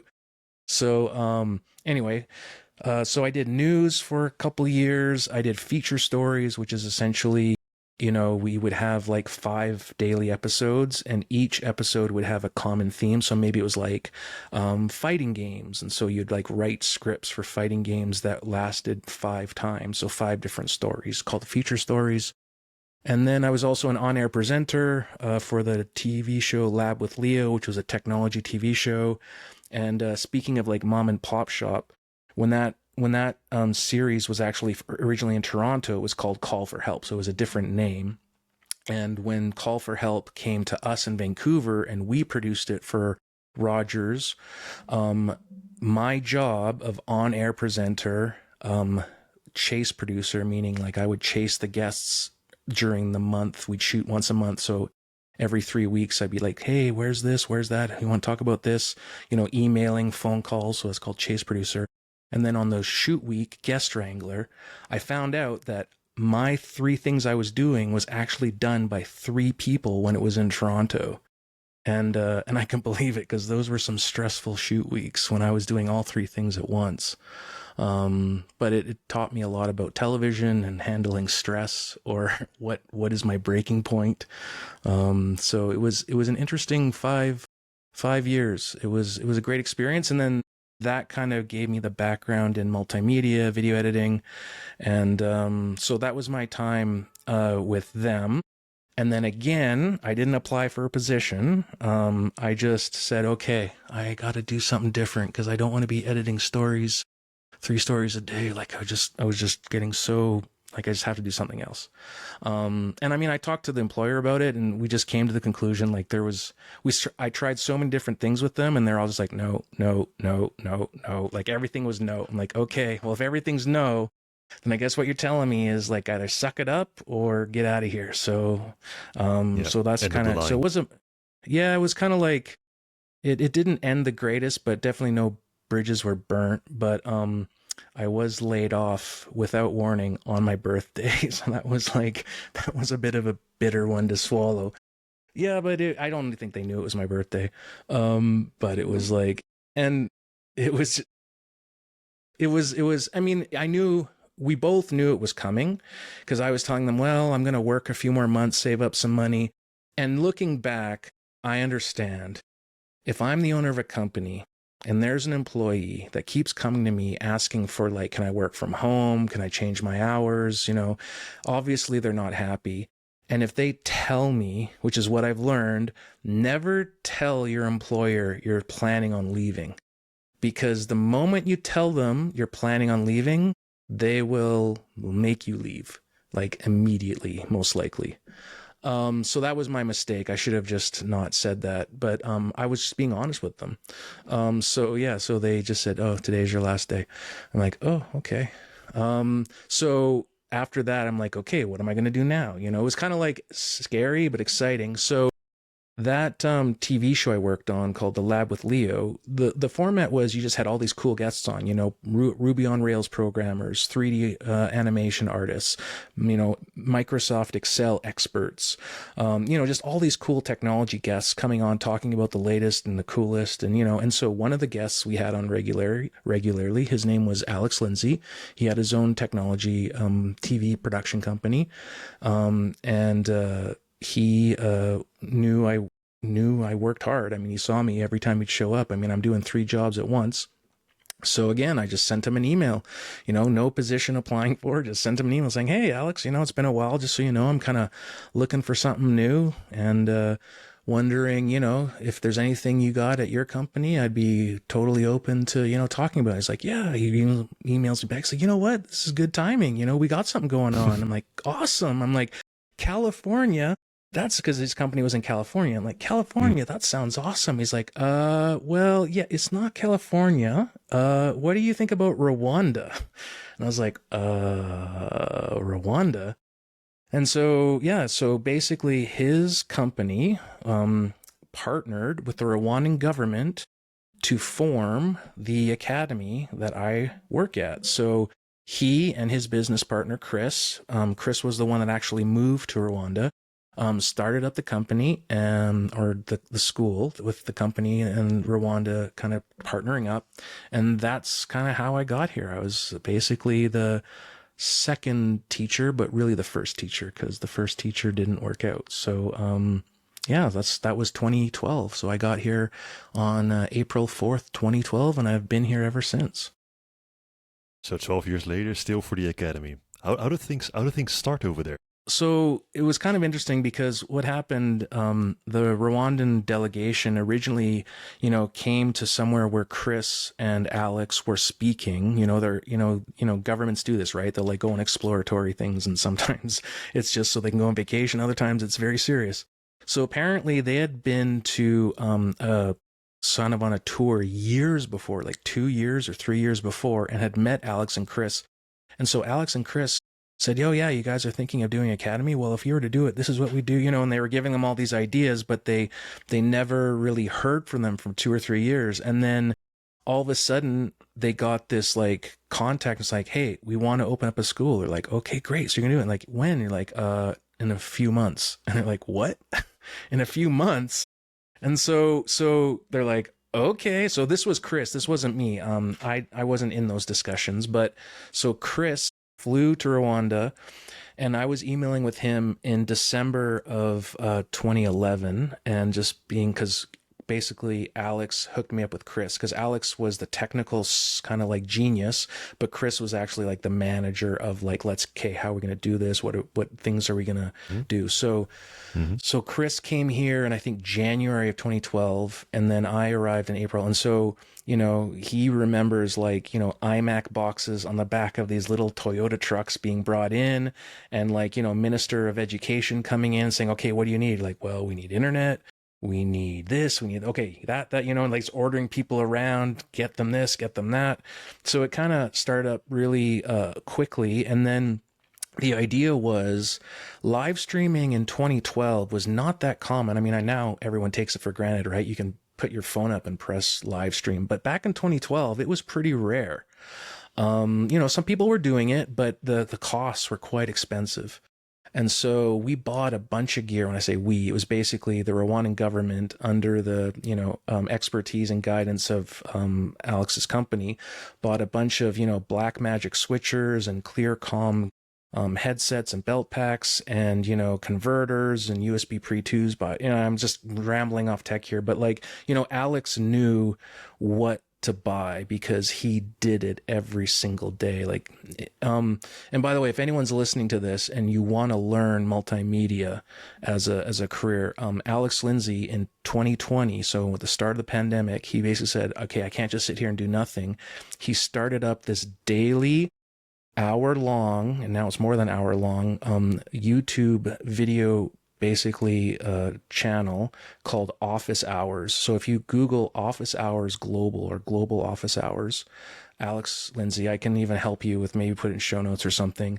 Every single day since 2012 March, they have done this, and he talks about things, everything from NDI to breaking down, Olympic graphics. Like, he knows his stuff, and he has a network of people and people that are wanting to learn, and every day they just get together, and every day of the week they have a subject to talk about, and it's all free. And and if you figure out how to get on the Discord server, because they kind of have a barrier to entry so that make sure people are serious, but there's a Discord server. People are learning every single day on all these different topics, talking about stuff, introduction. It's amazing. Like, this is kind of his next version of a community of learners.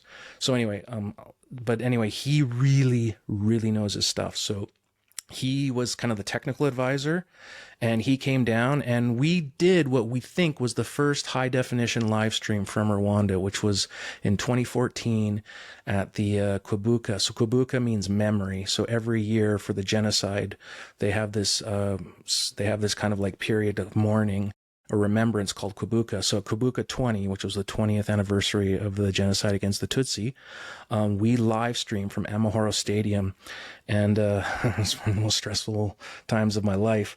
But we did it with students, like literally students who had just started live streaming, like basically 6 months earlier. So, first time doing cameras, first time doing switching, first time doing cable routing and patching in stuff, and going onto YouTube and getting stream keys, and and we just did it with students, and stressful as hell, but that kind of set the stage. Transform Africa was before that. We did the first Transform Africa here in Kigali, so that was the first thing we ever did live streaming, and Alex came down for that.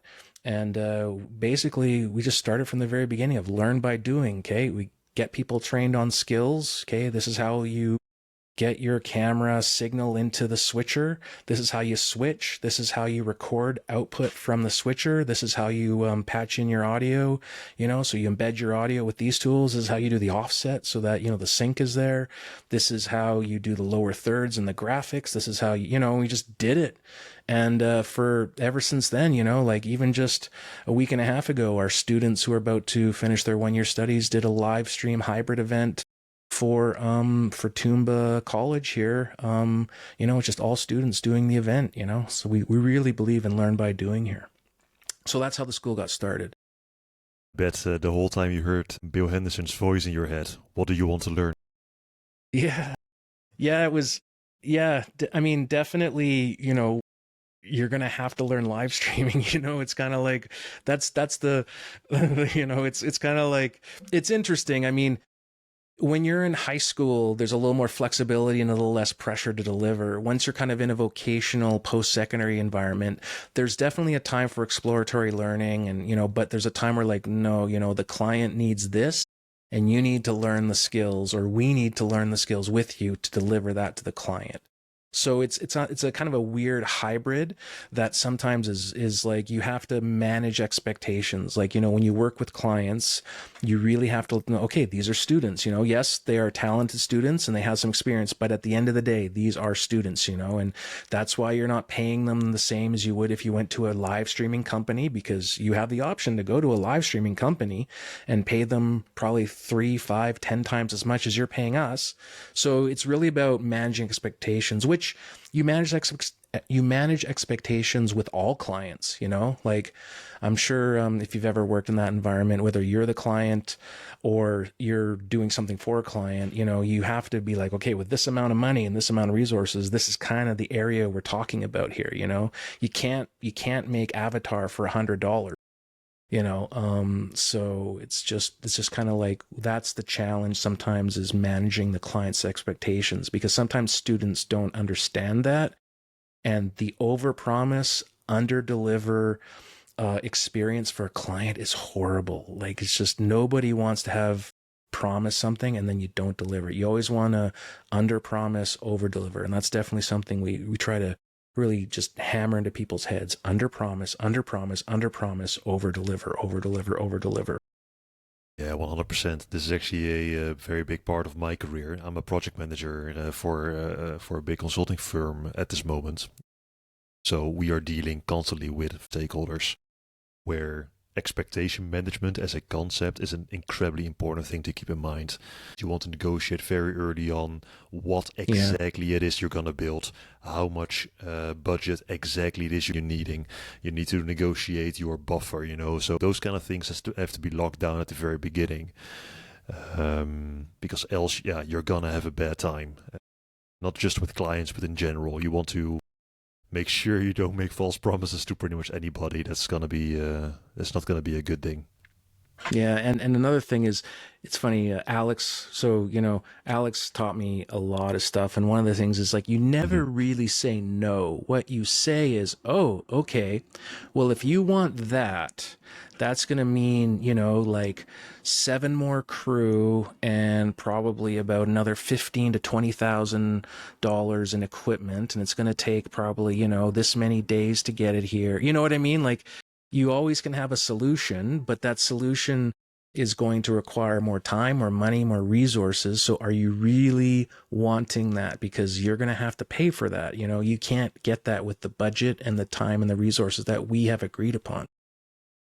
Well, it's a very good way also to get some form of responsibility. You are not the person waving with the magic wand to make something happen. By taking that approach that you laid out, you help the other person realize what they're asking and what it's going to cost and what it's going to take in terms of resources and time. And also, just going on that, I know we're kind of bouncing around here, but also when the client makes a decision, you can say, okay, like, you are paying me to be here. So in our situation, we're students in school, so you're paying me to be here and I respect this whole thing. But if we do that, I want you to understand that these are the potential consequences. Like, for instance, if you're not paying for a second backup recording, just so you know, if anything goes wrong with this recording, we don't have a backup. So we're happy to do that. We don't want to do that. Well, maybe happy is the wrong word, but we understand that this is the parameters you're giving us. But just so you know, we wouldn't do it this way if we wanted to make sure that the backup was ready. That's an example. But like, because sometimes they're like, oh yeah, we don't need 4 cameras. We can do this with 2 cameras. Like, yes, you can do it with 2 cameras.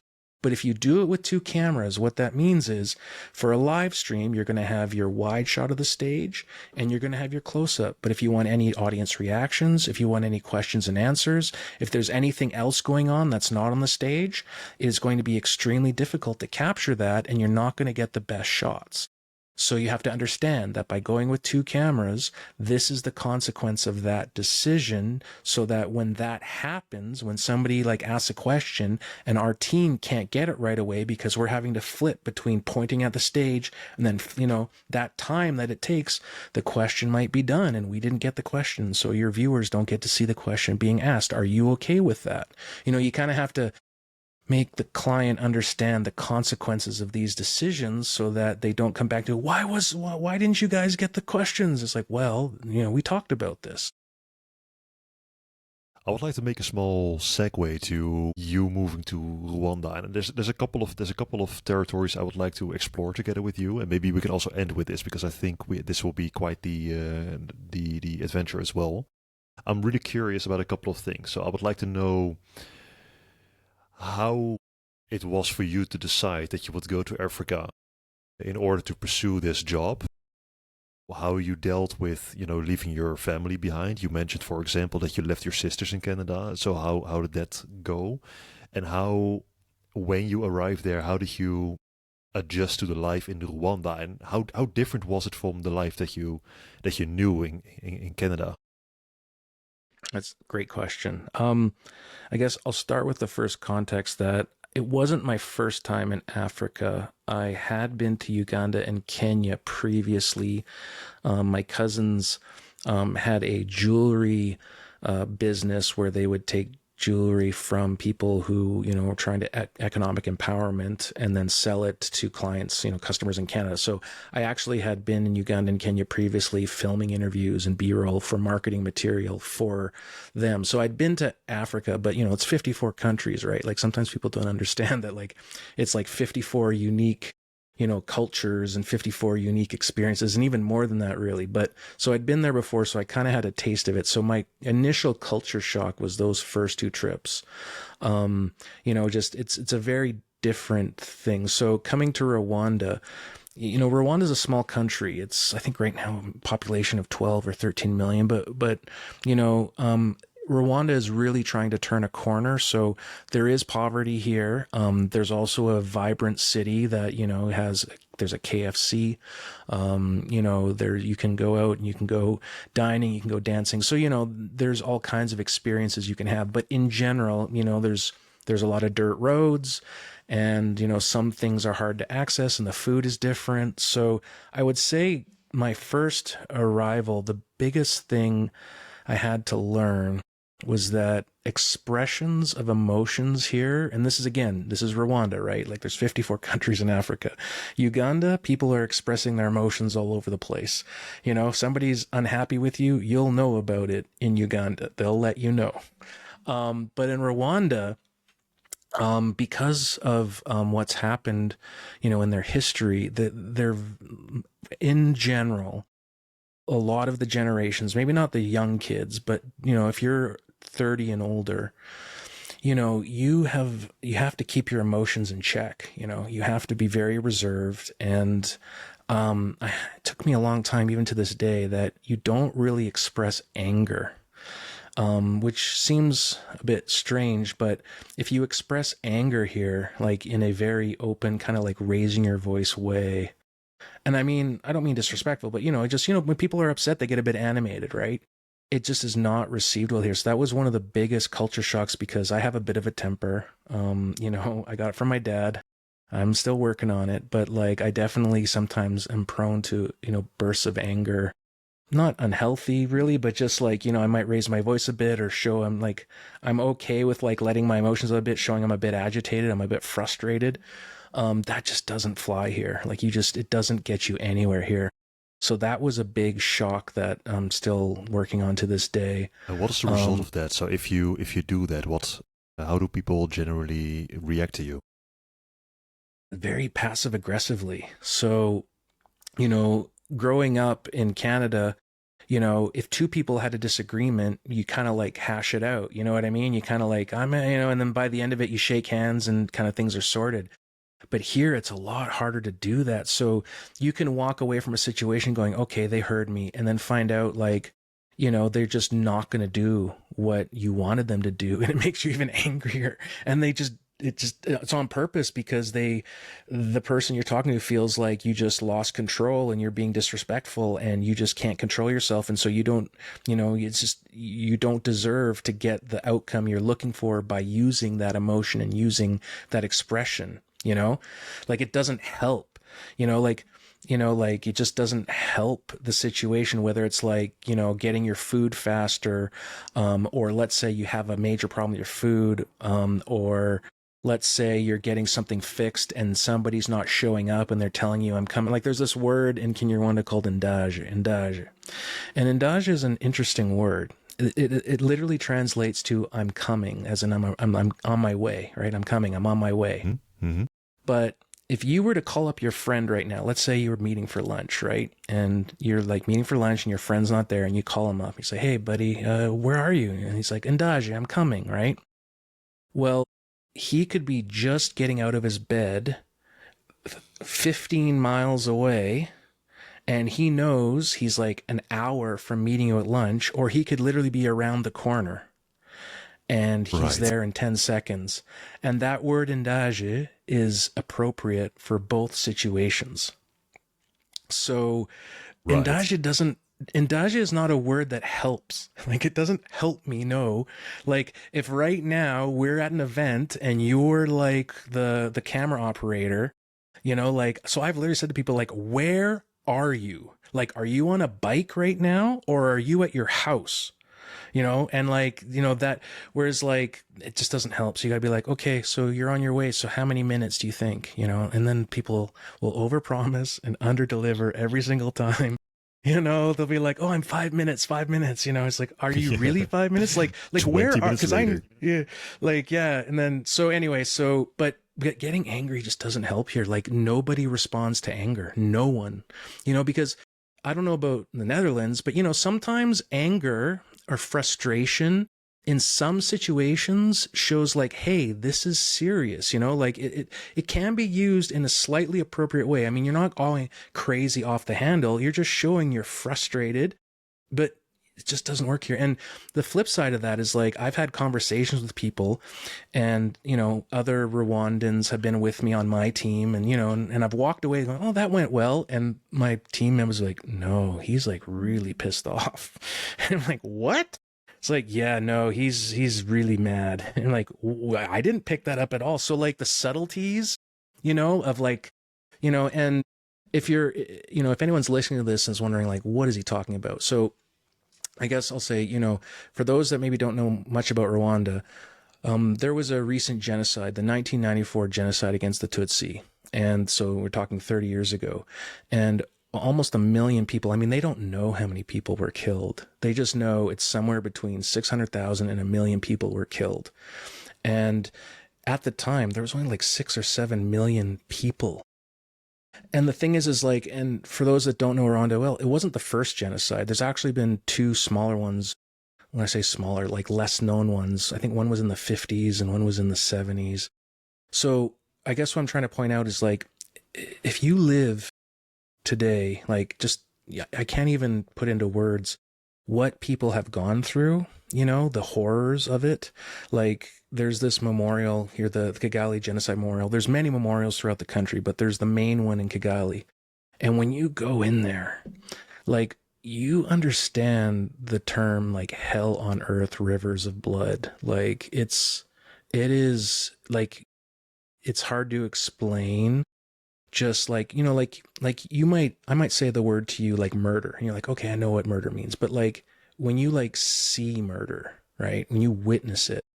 So and you have to understand that this was only 30 years ago. So people who are like 40 or 50 now were here when they were 10 or 20 years old.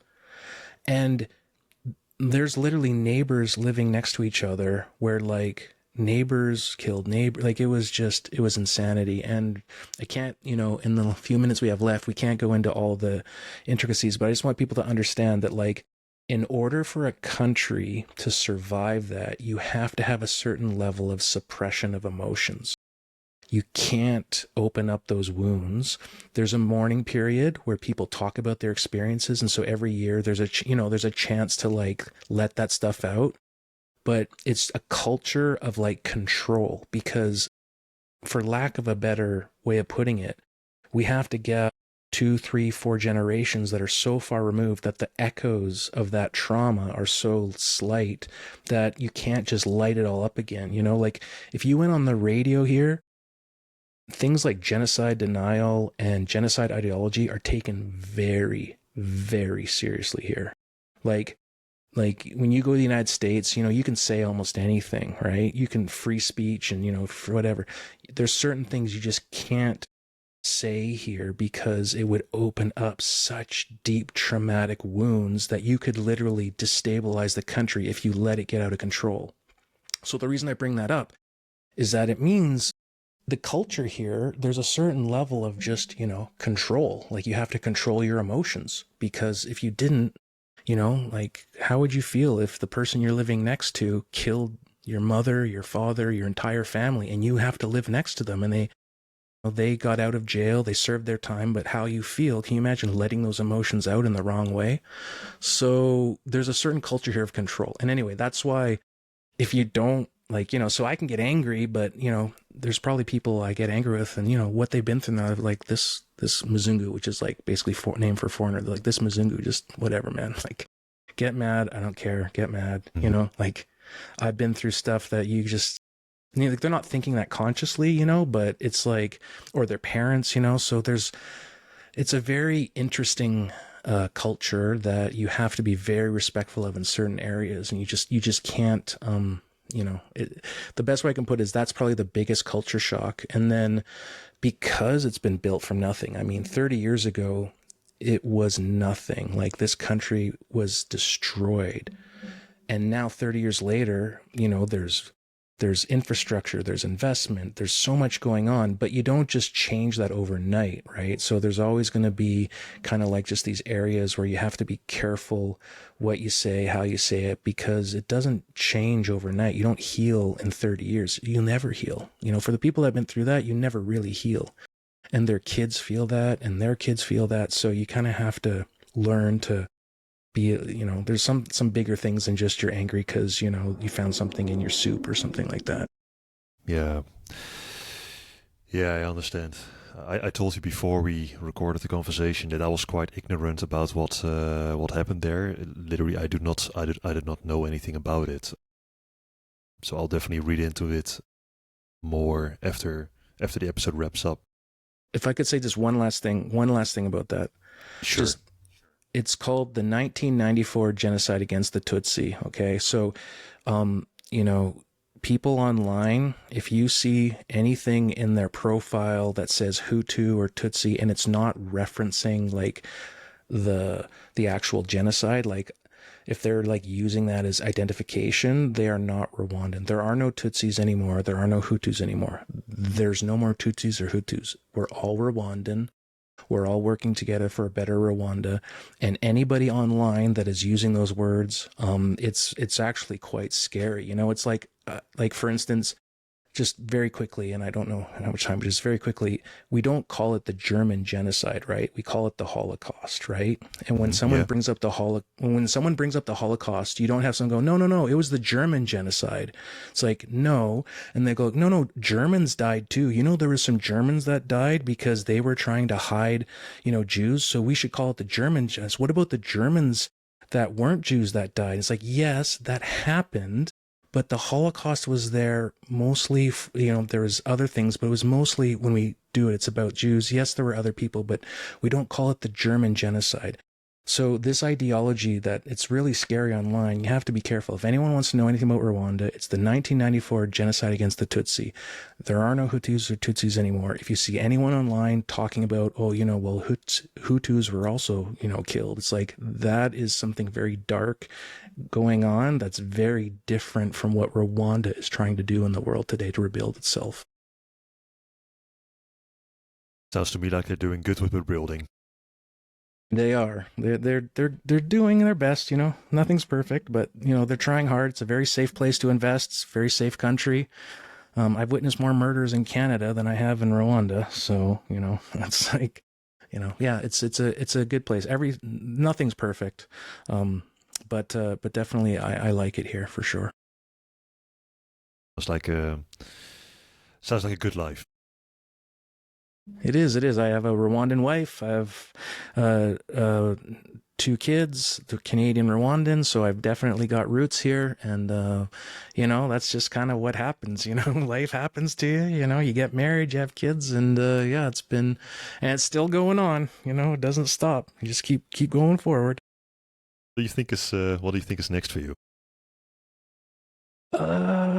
I'm still trying to think about that. I mean, definitely, our school definitely is an odd duck in a large bureaucracy that sometimes doesn't quite gel. So we try to do things well, just like my teacher, Bill Henderson. And sometimes, we're trying to make it work, but it can be hard. The government wheels, they turn, but sometimes they turn a bit slowly. And sometimes, it's a bit challenging to do what you want to do because you have to fit within the rules of anti-corruption and procurement. So I'm not sure right now. I know that, I've become a much better educator, but skills wise, I was a better editor 12 years ago than I am today. I was a better story writer 12 years ago than I am today. Cause when you're running a school, you're focusing on all kinds of things and not just doing it every day.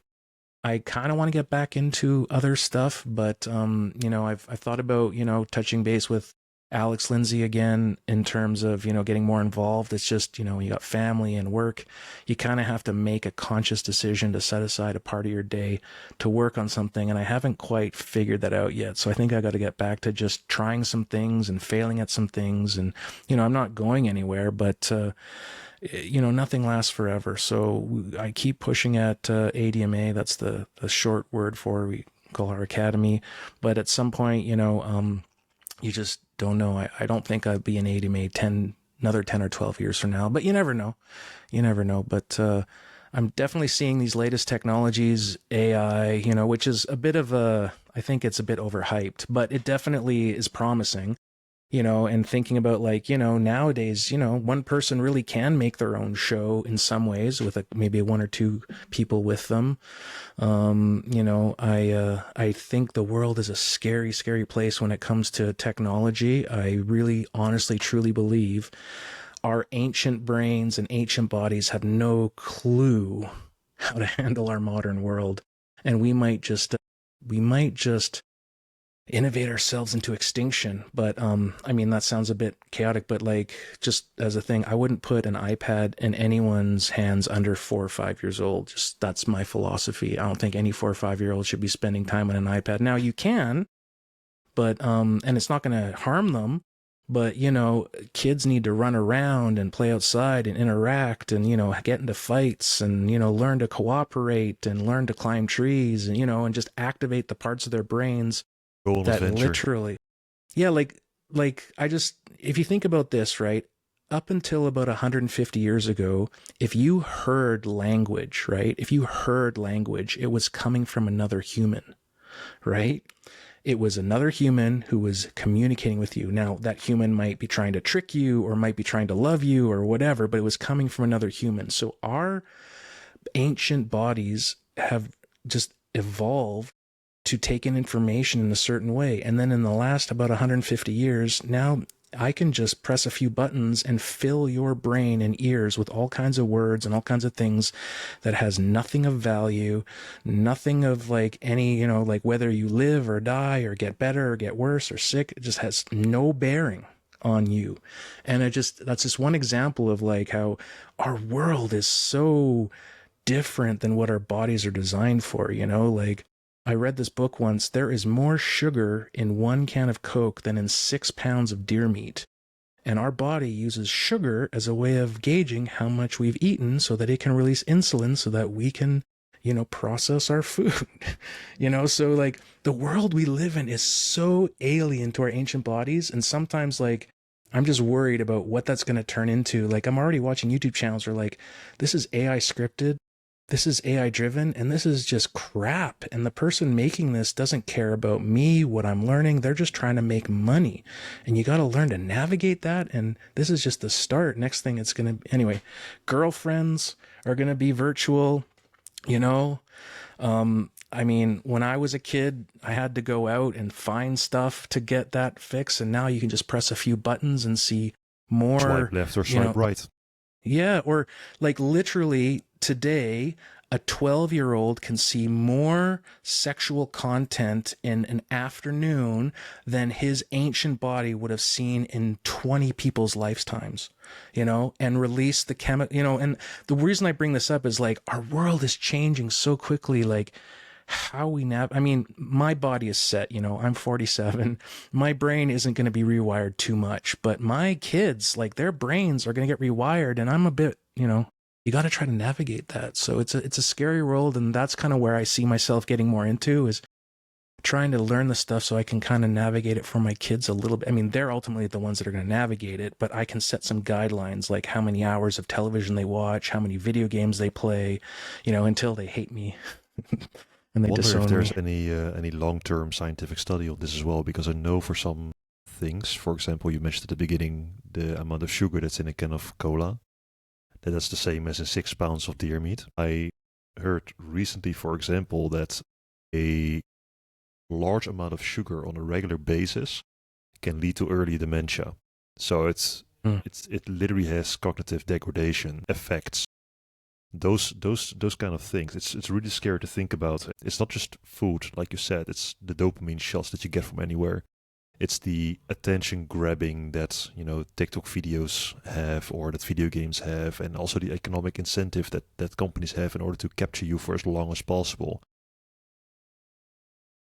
Yeah, it's really It's something to be scary. very careful with. Yeah.